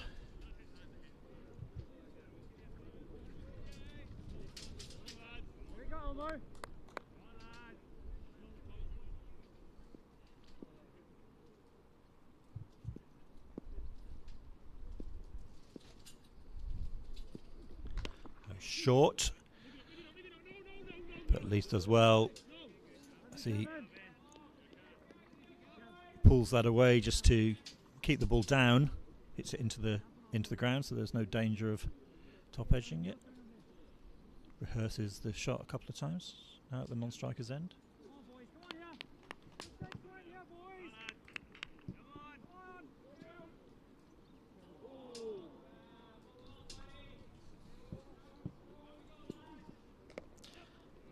Johnson waits on that, cuts it away. That's again, he looks for a second, but that's not there. Just a single, so the over is going to end with the score on 58. 8 runs from that over. Just the 8, that's the most economical so far. 10 runs came off the first, 9 off the second, and then 2 big overs, 17, 14. So that 7 just, or 8 rather, just puts the brakes on just a little. Heriot will be hoping.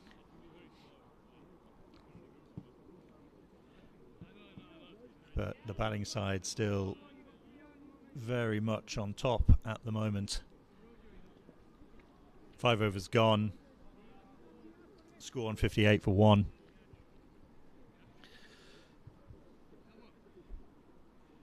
Just 102 required now for victory.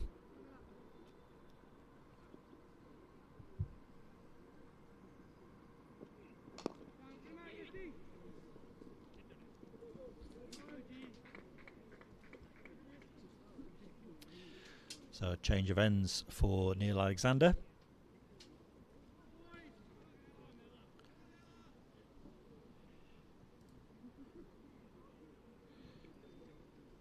It's that first over that cost 10,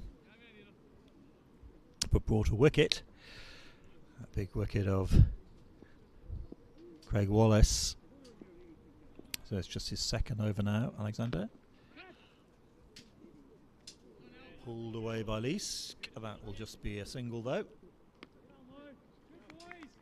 Ball Ball fielded on the bounce, just inside the rope.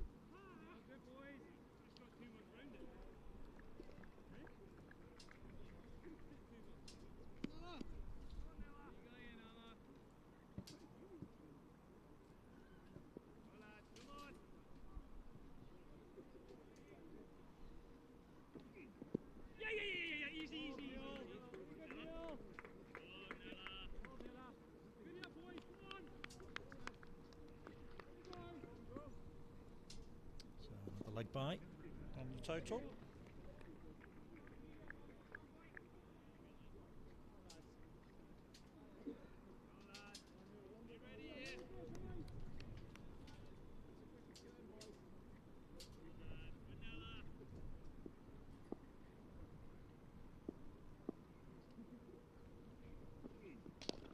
That's smashed back straight over the bowler's head by Leask.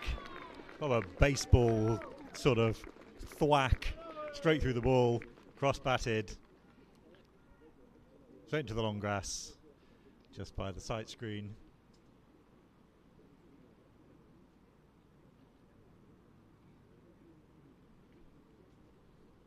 Leask moves on to 35 as the hunt for the ball begins.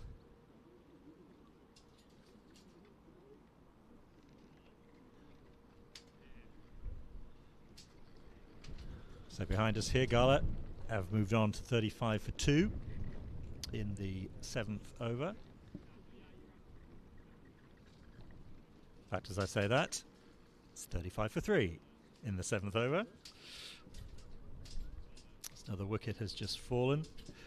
That's a couple of wickets for Elliot Moses now, to go to the one that Timur Ahmed took at the start of the innings.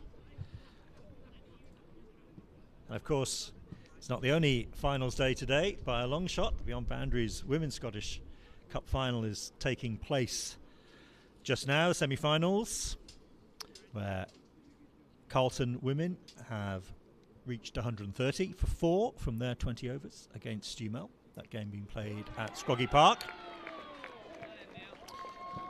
And in the other game, Northern Lights absolutely running riot, went through West of Scotland, who bowled out for just 33.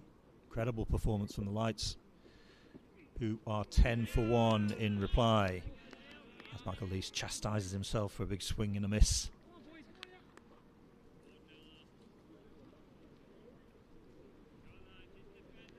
So the Lights looking good for that final at Falkland.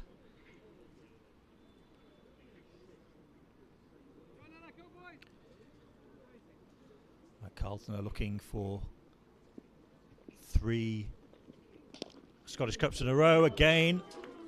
That went like a tracer bullet from Leask, just above stump height. Again, very straight, where he likes it. Smash back, another 4 to end the over. 11 from it. Leask on to 39. Forfarshire on to 69 for 1. And Adrian Neal is going to come on from this pavilion end to have a ball next.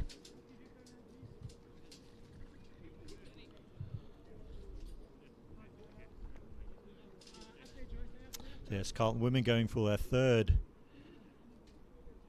Beyond Boundaries Scottish Cup in succession. And what will be the double-double, League and Cup, for the 2nd season in succession too. So a huge, huge day down in Falkland, which is where the final is going to be played. One semi-final at Fricky, the other at Falkland.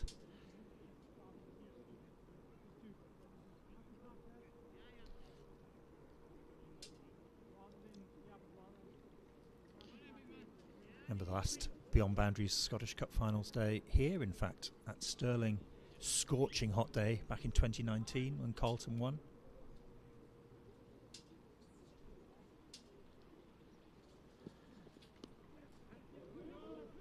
That one just worked down by Johnston for a single. Just off the outside edge of the bat.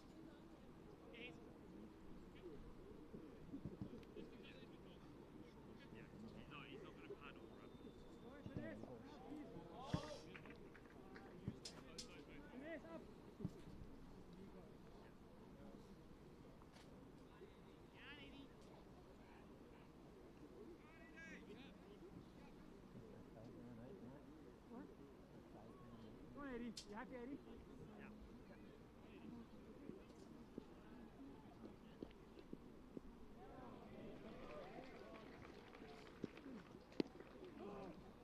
Good length from Neil. Good, Eddie, good boys. Awkward there for Lees to deal with, that extra famous extra height of Adrian Neil, of course. Here we go, boys. Be difficult to get away sometimes.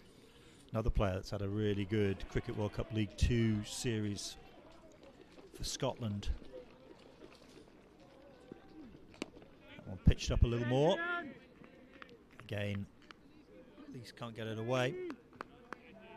Yeah, particularly the series towards the start of the year in Dubai. A couple of really good games for Adrian Neil, one of them a player of the match performance.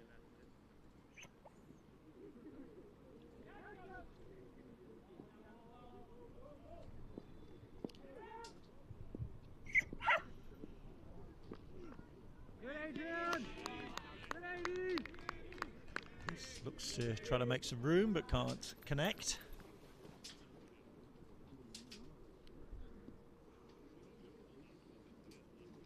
Well, lady.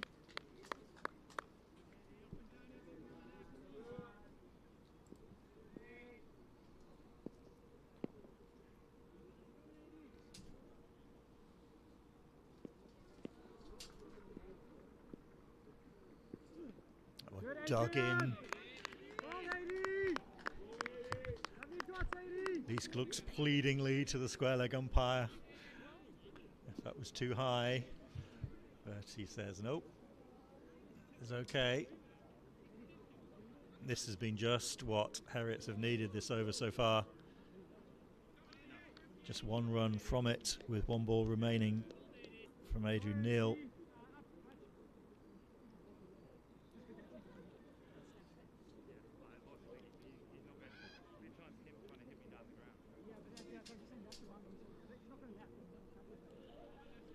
Chat between Neil and his captain.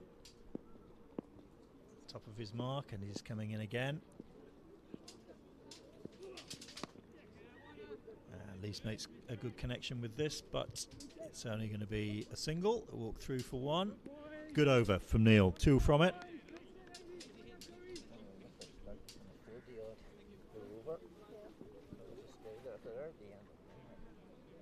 Takes the total to 71 for one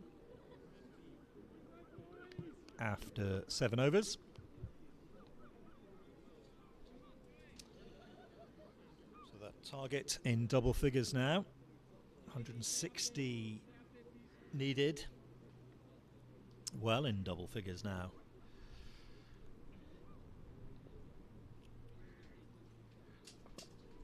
Just 89 required from these 13 overs that remain.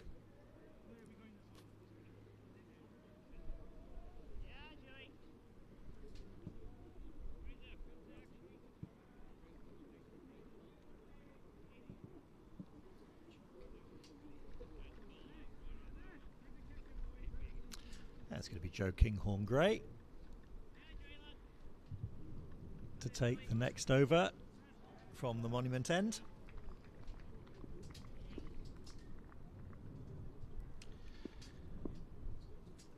Had a decent day yesterday. A couple of wickets against Stonywood Dice.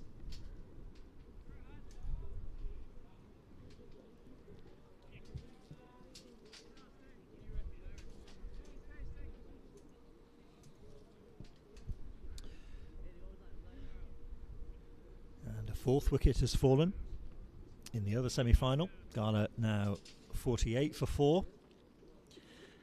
Against Fergusley, who really seem to be turning the screws now. It's in the 9th over. Target 163 for victory for Gala. So Ferguson looking well placed to make it through to the final, to play the winners of the game that we're watching at the moment.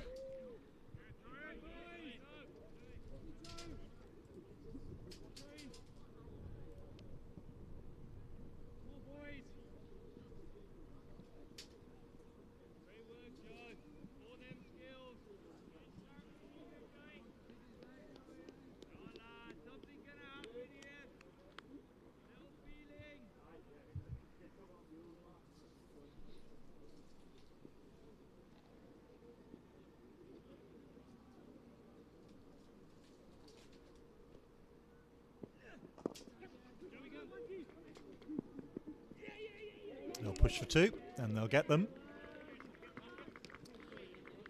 Again, good running between the wickets, very quick this pair.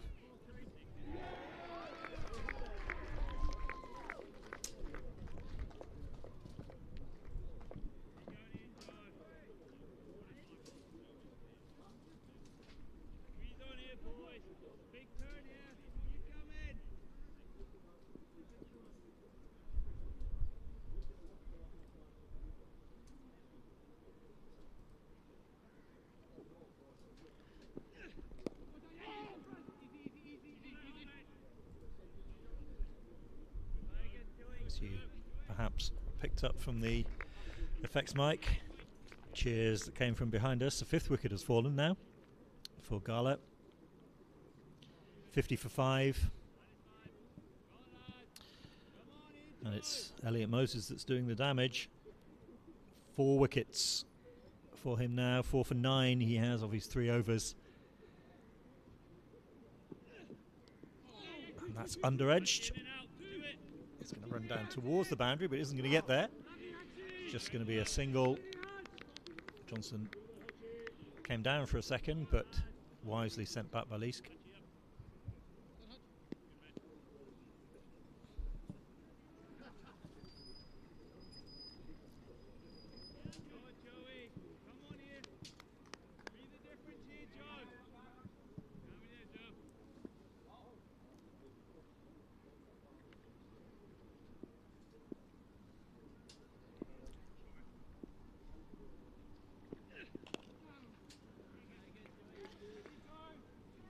And another single will end the over. Another decent one there for Heriot, Joe Kinghorn-Gray's first over. 5 from it. After 69 runs came from the power play. The last 2 overs have cost just a total of 7 between them. So they'll be pleased to have put the brakes a little bit on this Heriot's innings, which was threatening to absolutely run riot. 76 for 1 is the score after 8. Adrian Neil, who said had a really good start a couple of overs ago, just 2 conceded, is going to come in now for his second over.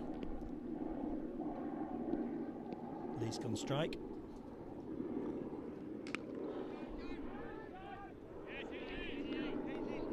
Again, driven. It'll just be a single. As another wicket falls behind us. Gala now 6 down.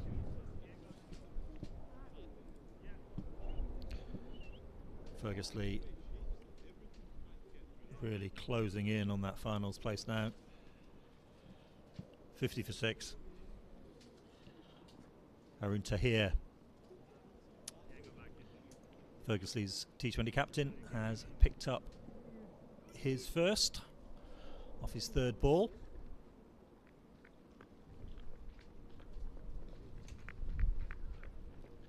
I think we'll be seeing them in action shortly in the final.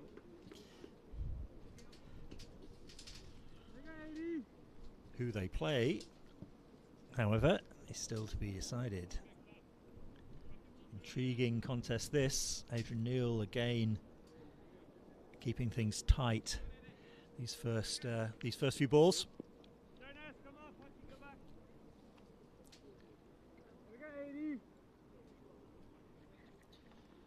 You have to say Forfarshire favourites after that platform that's been laid by this pair.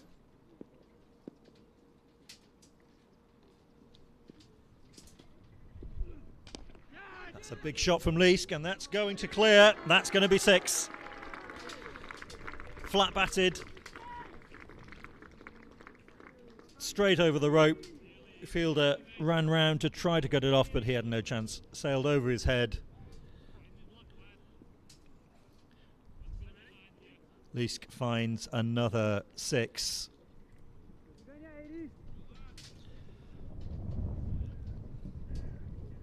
That's his second so far.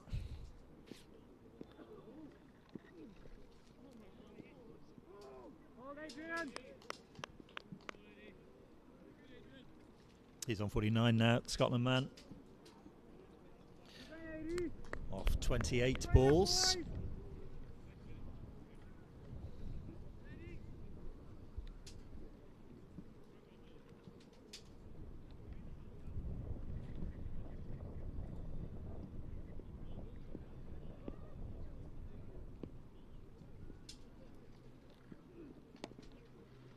And that's going to be 50. Just worked away easily for a single. That's been a splendid knock from Leask so far. 29 balls. Couple of 6s in there, as well as 7 4s. He's put his team into a really strong position here.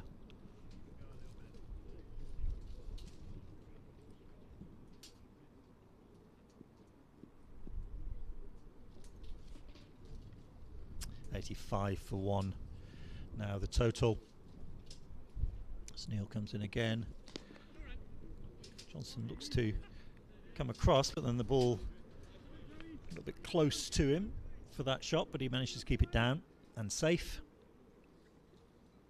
to end that over. So 9 runs from it. Total 85 for 1. 75 more needed off 11 overs to reach the final, where it looks like, barring something quite remarkable happening over our shoulder here, looks like it's going to be Fergusley who will be playing them.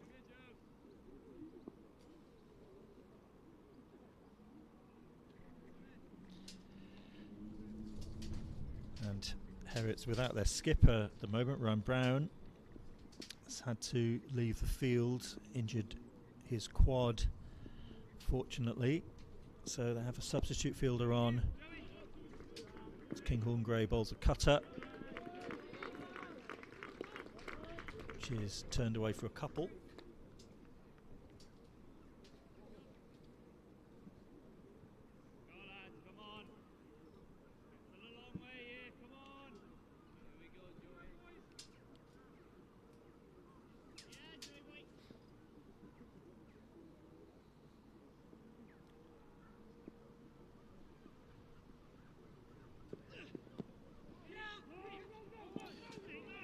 And Johnson comes down the track, Lee sends him back, gets back safely enough in the end.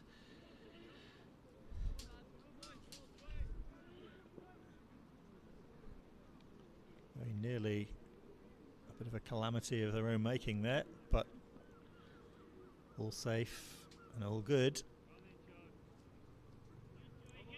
Not sure Kinghorn Gray quite knew what was happening, wasn't quite aware of what was happening.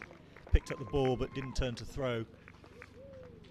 But Johnson back safely anyhow.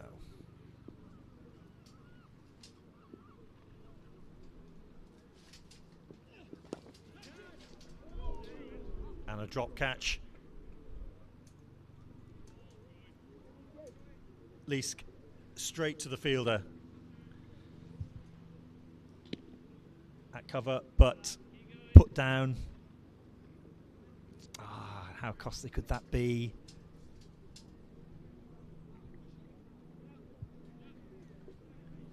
Forfarshire on top already, and they don't need freebies. It looked a fairly regulation chance, to be fair.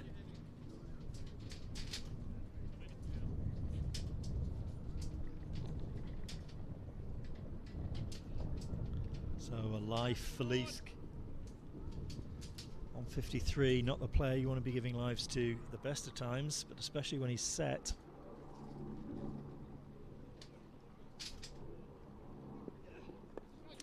And this one off the edge, but just safe and a single.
Grunt from Kinghorn Grey.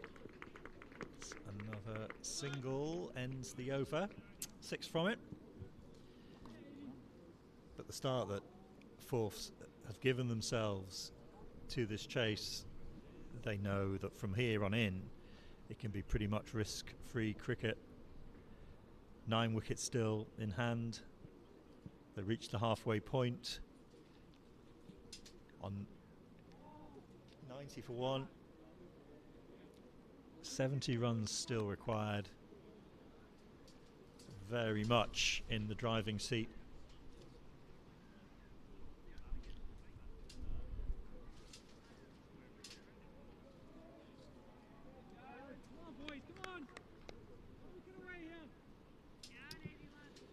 In the game, Gala have lost their 7th wicket.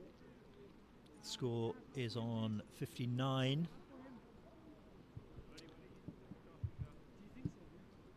Qasim Khan has taken a wicket in his first over.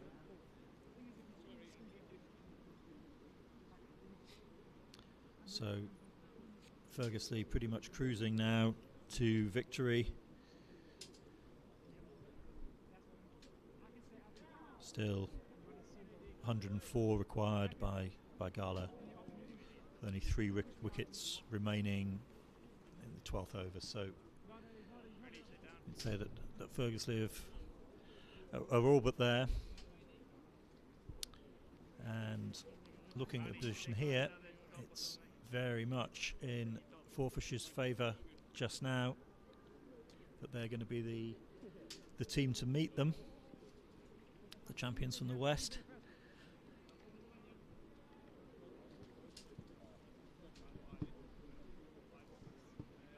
Here we go, Frank, here we go. Lady. So 10 overs to go, 69 runs required.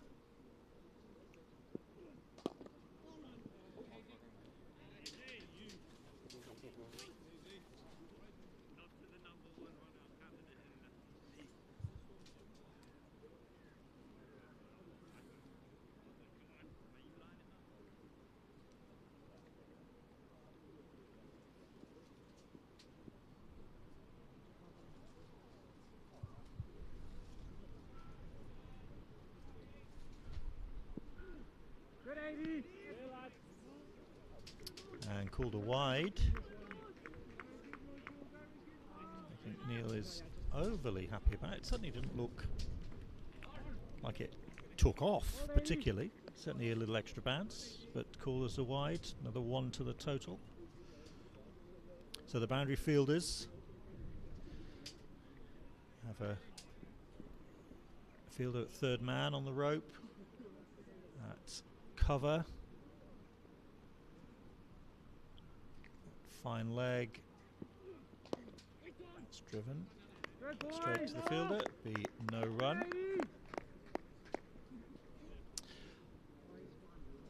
Protection also at long on. And at square leg. So they're the boundary fielders. Everybody else is in the ring. Just 4 fielders on the leg side for Adrian Neal. Again, just angled down, shy at the stumps. Safe and looking for an overthrow. Going to get an overthrow. Michael Leask was on it so quickly he was trotting back by the time the ball had been picked up to be returned. So the shy at stumps brought an overthrow. 2 more to the total. Direct hit would have been interesting there. But instead it's 2.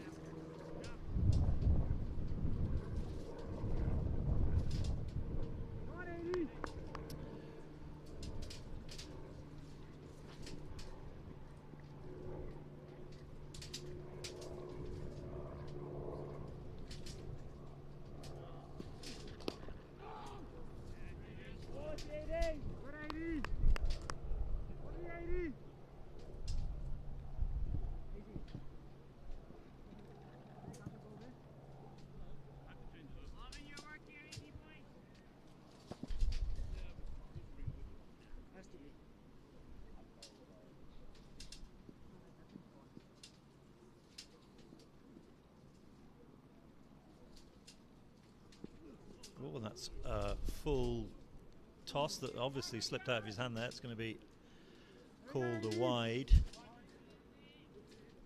Although, okay, rather than no ball.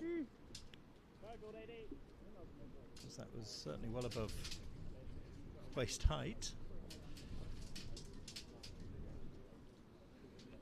Come on, boys.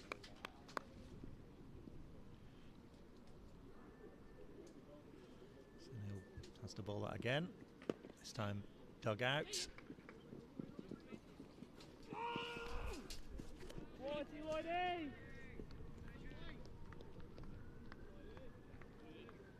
To kept it just a single.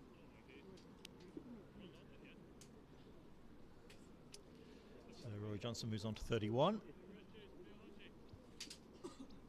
A total to 96 for 1.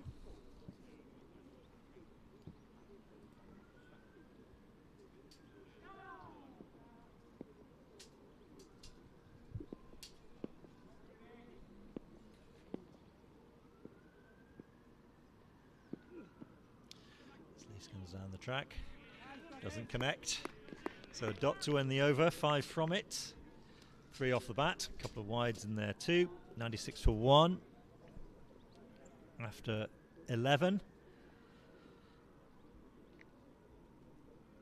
so another 64 required for victory in this semi-final for Forfarshire, where they'll likely meet Fergusley. The round cup winners have Gala, Borders champions, 64 for 7 at the moment in the 14th over.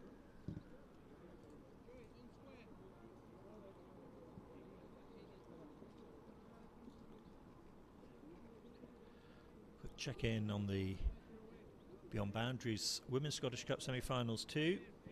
So Northern Lights lost 3 wickets in their chase of West of Scotland's 33, 24 for 3 in the 9th over. So obviously not easy conditions for batting there just now, it doesn't look like.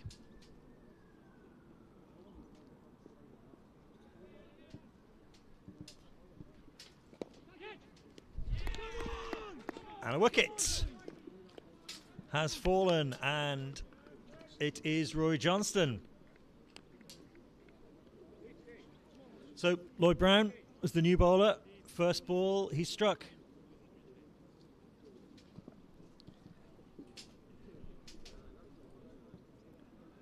Heriot's needed a breakthrough. As I say, Forfarshire have been cruising this, absolutely cruising this. And an important one, certainly. He's gone for 31 off 28, 3 4s in there. But is that too little too late now with just, I say, 64 required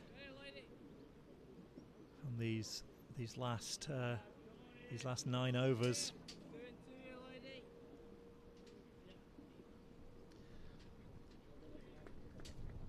So Jack O'Neill is the new man, coming in to join Michael Leask, who is still there on 54.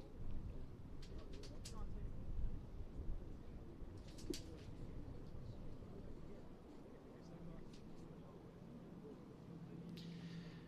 just taken 34 balls to get there, Leask. But he and Johnson have put Forfarshire into a really, really strong position here. Heriot's had to make the breakthrough if they were to have any chance of clawing this back.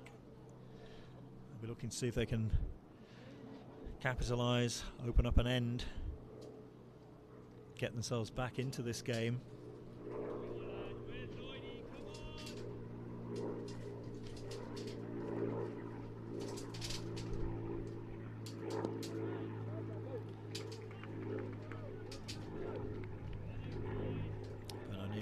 Straight away.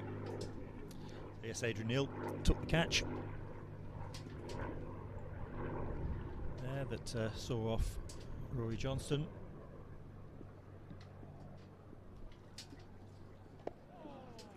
Leask rocks back and cuts behind square, and that's going to go to the rope. It does. Takes him on to 58. Total up to 100. We hear from the effects mics the way that was greeted. Forfarshire know that they are well on top here, despite that wicket of Johnston. I think it's going to take something pretty remarkable from Heriot to claw this back.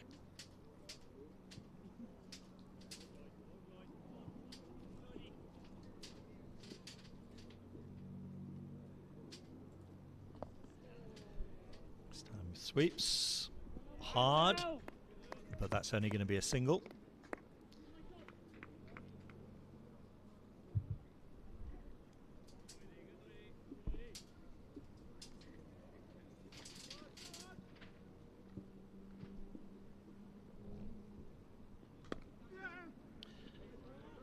O'Neill off the back foot. Again, just a single. So that ends the over. A wicket from it, but 7 runs too. Forfarshire 103 for 2 after 12. Target now just 57 from the final 8 overs. Adrian Neal is going to bowl again. 3 overs for 16 so far.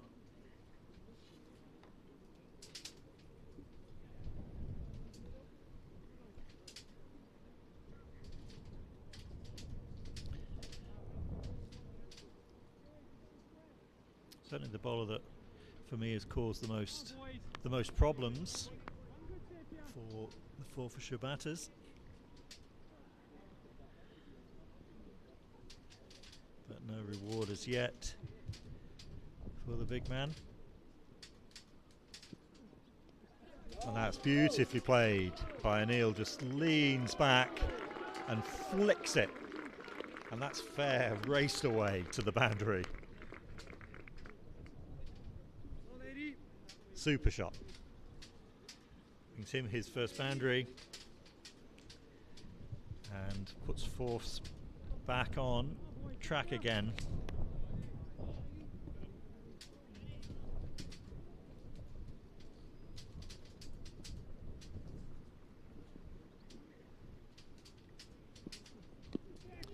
Sam on his legs. That's just turned away. There's been a little bat in that.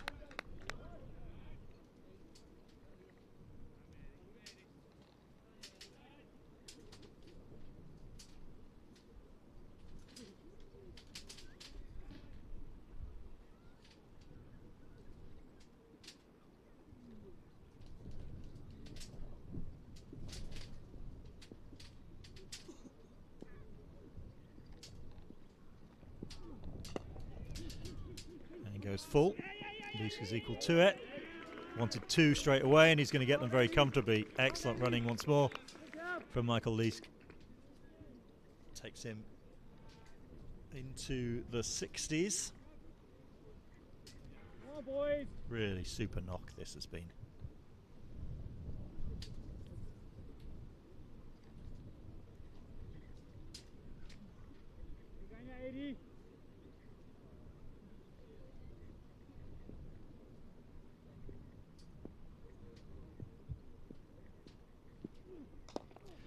That's gone straight up, and it's the bowler's going to take it. Indeed he does. And Leask has fallen straight up in the air and looking for a big shot, but no distance on it at all. Adrian Neil, simplest of catches. So he finally gets some reward for what has been a really good bowling performance from him so far. Leask has gone for 61. Fine knock. As Ian Potts points out, commentator's curse. I will apologise to him later.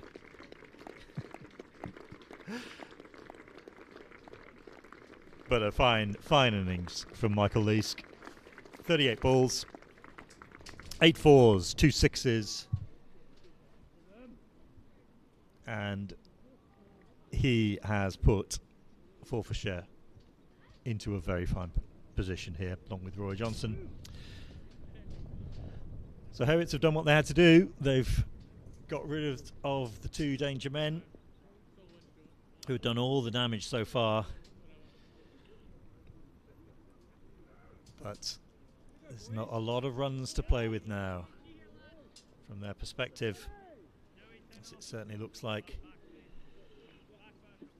that second wicket partnership between Leask and Johnson has done enough to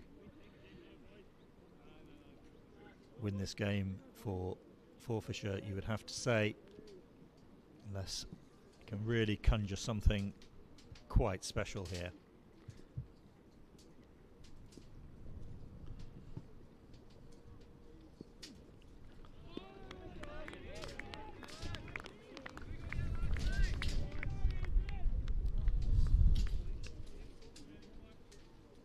So the batter's crossed while that ball was in the air, which gives you an idea of how high it went. So Callum Gardner is the new man, but he's not on strike at the moment. It's going to be O'Neill who's going to face the final ball of Adrian Neil's spell. Just rides the bounce, just down for a single, so he'll stay on strike for the next over. Ends a really good spell from Adrian Neil. 8 runs from the over, but that wicket of Michael Leask in there too. So Neil has finished with 1 for 24 from his 4 overs. Really good effort from him.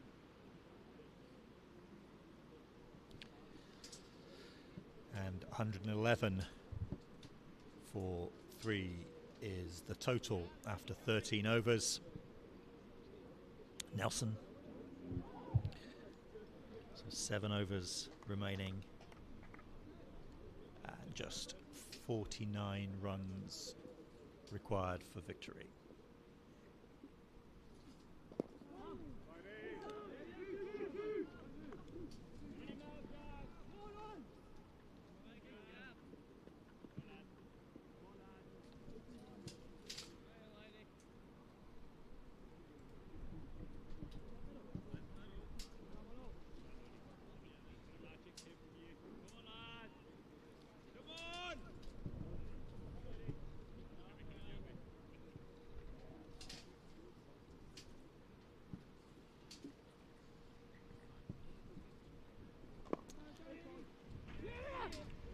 Down the track to his first ball.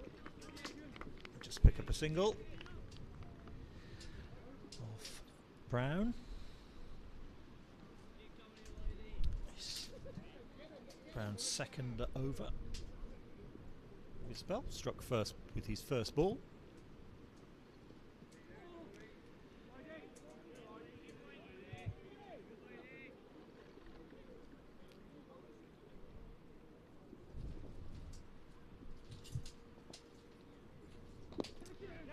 O'Neill now down the pitch a little. Just a couple of paces, so he'll pick up 2. Fielder runs round to pick that up a few yards inside the rope at deep mid wicket. This comes round from long on. Again, just down a couple of paces and pushed for another single. Let's keep the scoreboard ticking over. I say low risk cricket's all that's needed now. Still 7 wickets in hand. 44 required.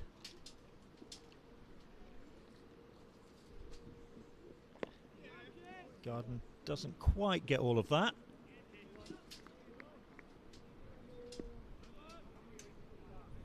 Just for a single to end the over.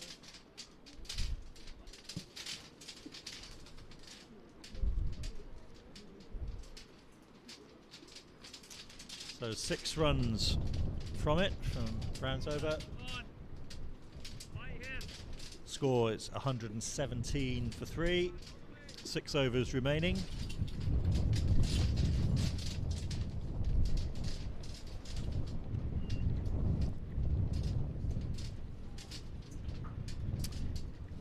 Here the wind is getting up again, but beautiful conditions here to play cricket. Beautiful day, some real warmth in that sun without the fierce heat we've been experiencing recently. There's a change of ends for Joe Kinghorn Gray. He's going to try his luck from the pavilion end.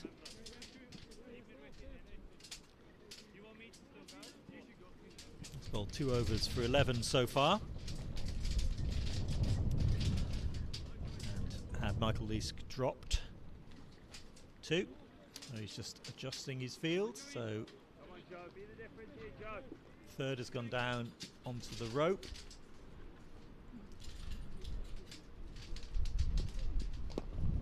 That's just punched straight back over his head into the sight screen for 4. So Garden, it's his first boundary of the day. Takes the score to 121. And the required runs down to just 39 now.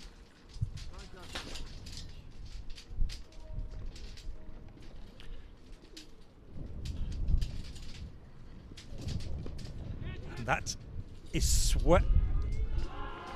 helped over, and it's gone 1 bounce and over the rope for another 4. Seemed off balance as he played that shot. My angle here, my view is slightly obscured, but just helped that really up and over square, 1 bounce and over the rope.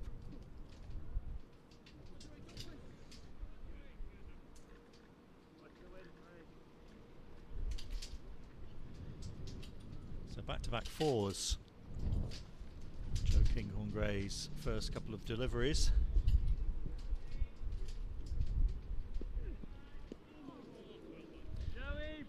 Looks for another one, but that's just going to be a dot.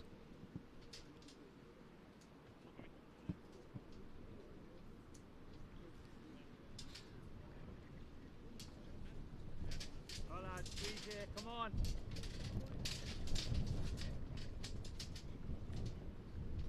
Have to say the foundations of this tent are extremely good that I'm sitting in at the moment. There's a lot of flapping, but no sign of it blowing away.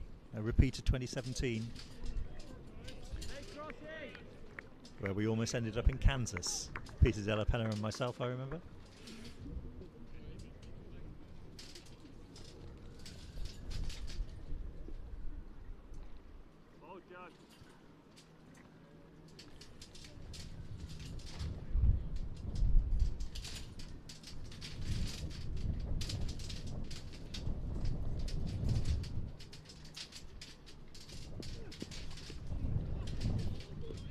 Looking for that big shot. It's another dot. So that's after those 2 fours that started the over. We've had 3 dots from Joe Kinghorn Gray. What do you reckon? Catch it, Gav. Go lad, see if you get one now.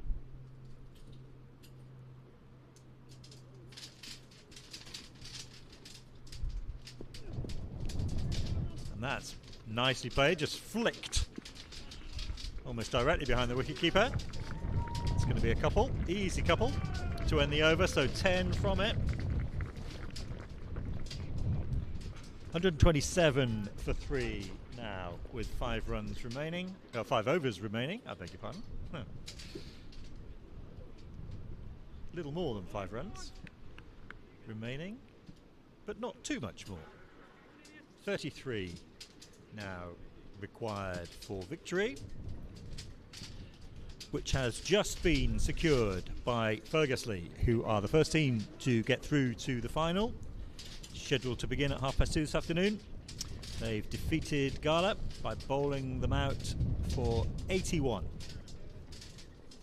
So Fergusley have won by 81 runs.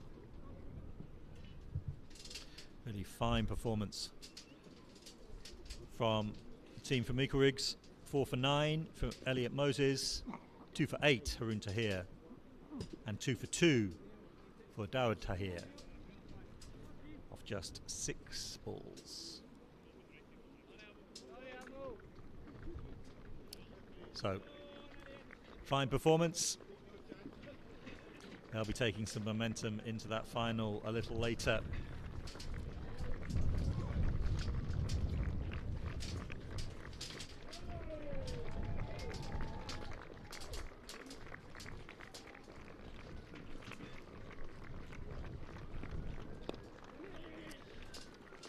Change of ends for Elliot Ruthven as well. He's now coming in from the far end.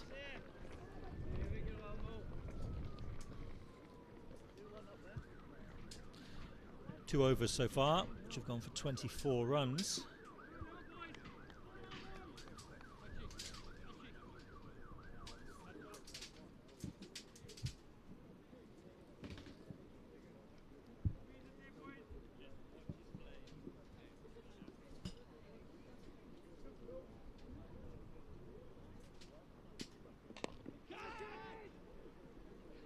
It's gone high, but it's safe. Bounced just in front of the fielder running in. Again, not off the meat of the bat there. It's a bit toe-endy from Garden. And up, but the fielder running in from long on just couldn't quite get there. It bounced safe. So another couple to the total. That one has come off the top edge, but that's going to fly away safe and probably fly over the rope. Oh, it's well fielded, kept in on the rope. Great piece of work. has kept it in, kept it to 3.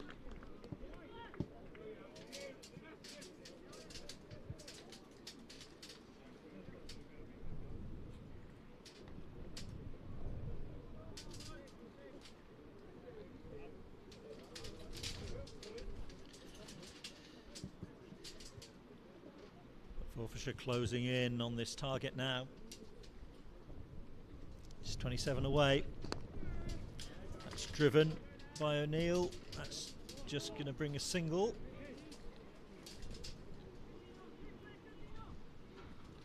.26 required now.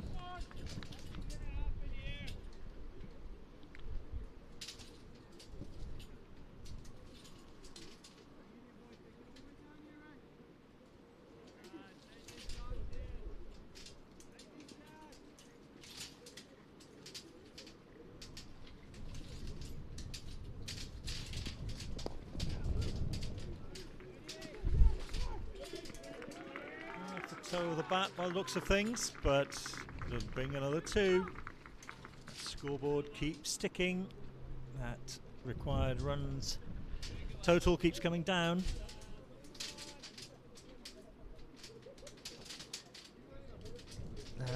Just 24 needed.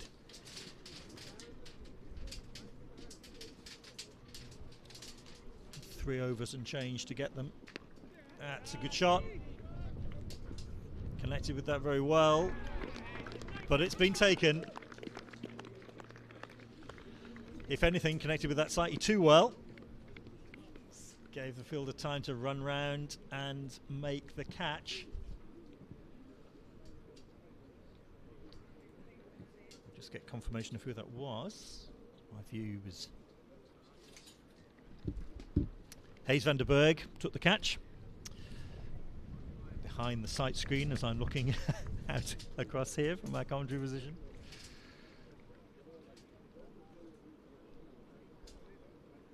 So Ruthven gets some consolation.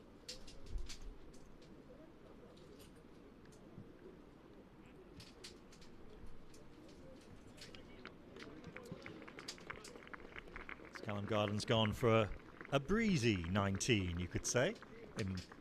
No pun intended. Off 12, a couple of 4s in there. And Scott Cameron, Forfarshire skipper, is the new man.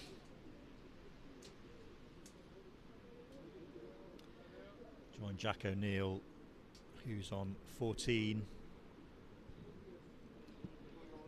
12 deliveries.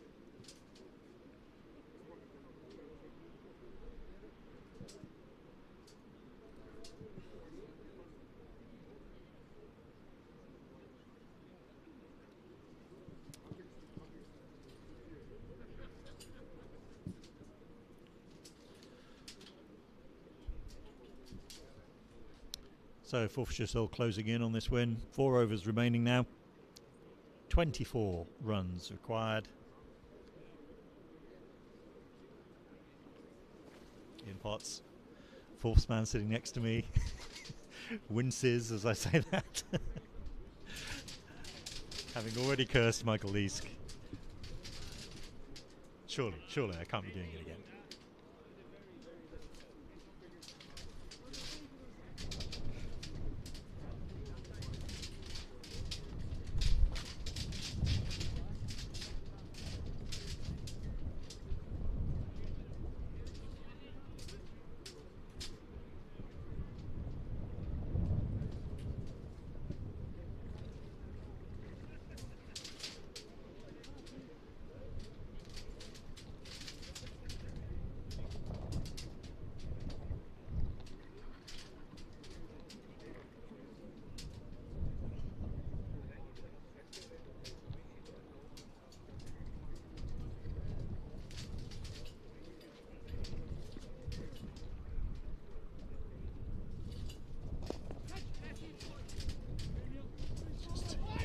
Away by Cameron.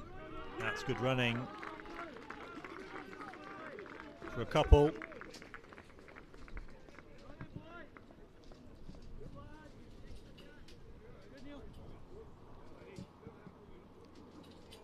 Yeah, it was It's a good pick up and throw back in.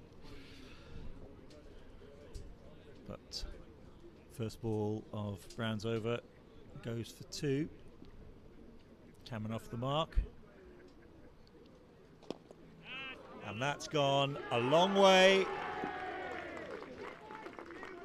Straight over the rope for 6. That'll settle any nerves, I'm sure.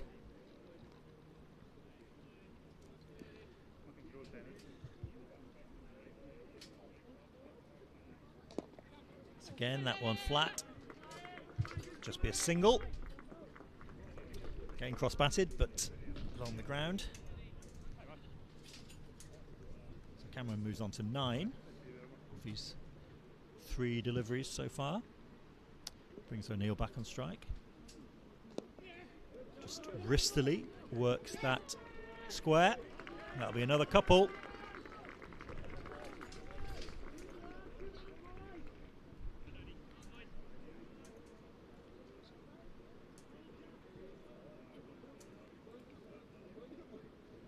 Again, Scott Cameron's bringing some fine form into this game. Unbeaten 80 against Carlton yesterday.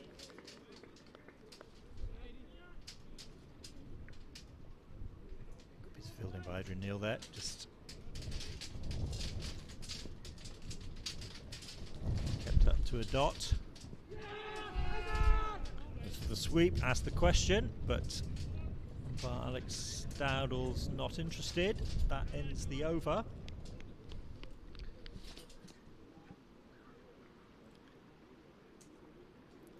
Good over for Forfs, 11 runs from it. Total now 147 for 4. 13 runs required from these last 3 overs.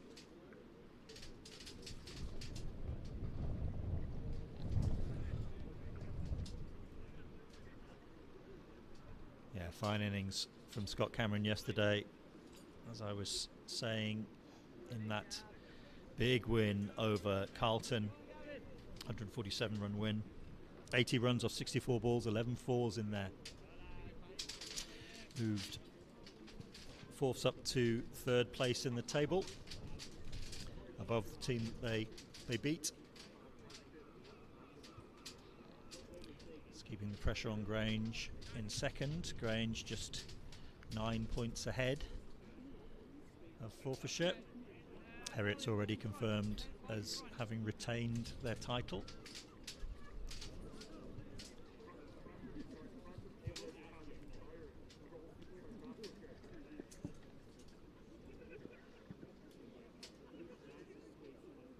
So Gavin Main is back. The final throw of the dice, perhaps. And again, good running. Cameron safely back for 2.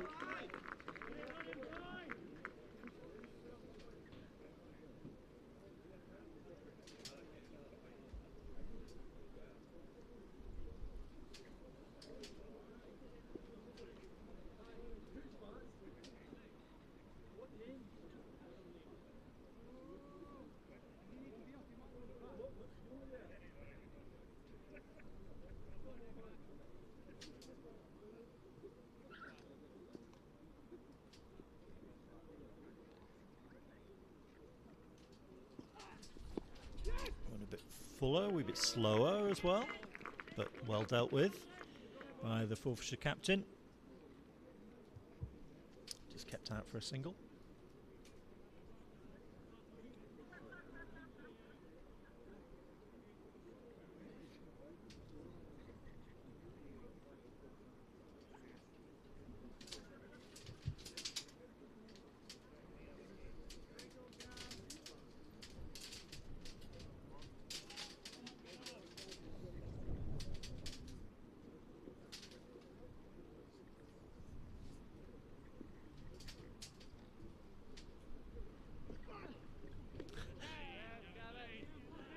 Comes down the pitch, but nothing doing there. A little close to him.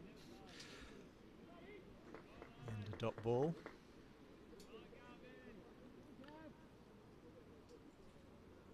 just 10 to win.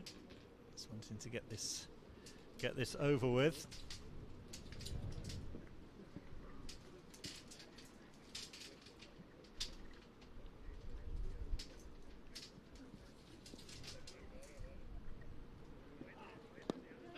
That's whipped up and it's just out of reach of the fielder. And it's going to run away for 4. Insult added to injury there. Desperate attempt to pluck onto that, or clutch that one-handed, but I think it's Joking Horn Grey from here. But just out of reach. It's another 4 to O'Neill. Target's down to just 6.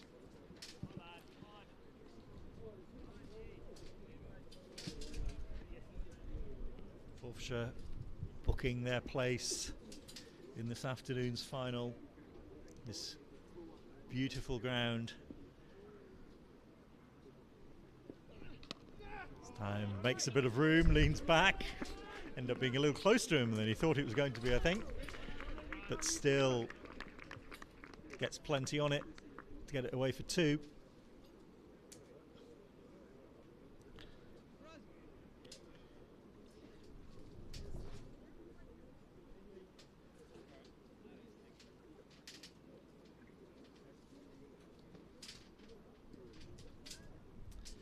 So just 4 needed now.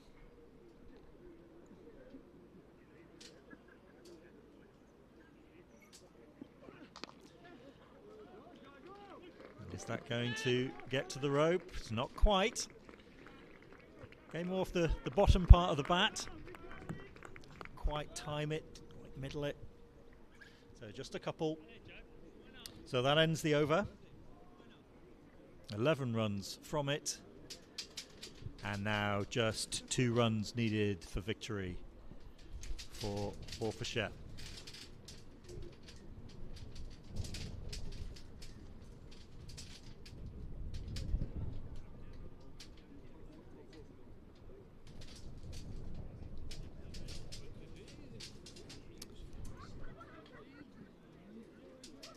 So elsewhere, Northern Lights have duly booked their place in the final of the Beyond Boundaries Women's Scottish Cup. 5-wicket win over West of Scotland at Freaky Park. While in the other game, Stuart's Melville look like they're going to be ending Carlton's run of successive wins, chasing 131 for victory. Stu Mellor 108 for 3 in the 13th over.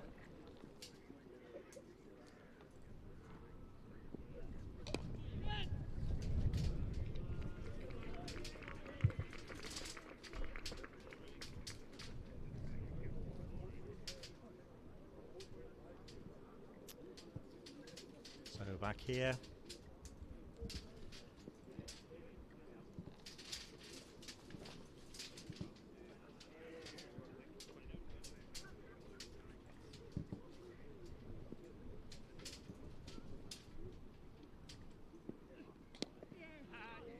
There's the winning runs. Jack O'Neill helps that over the top. And look at the delight out there. Forfarshire, champions of the North, are going to take on Fergusley, champions of the West.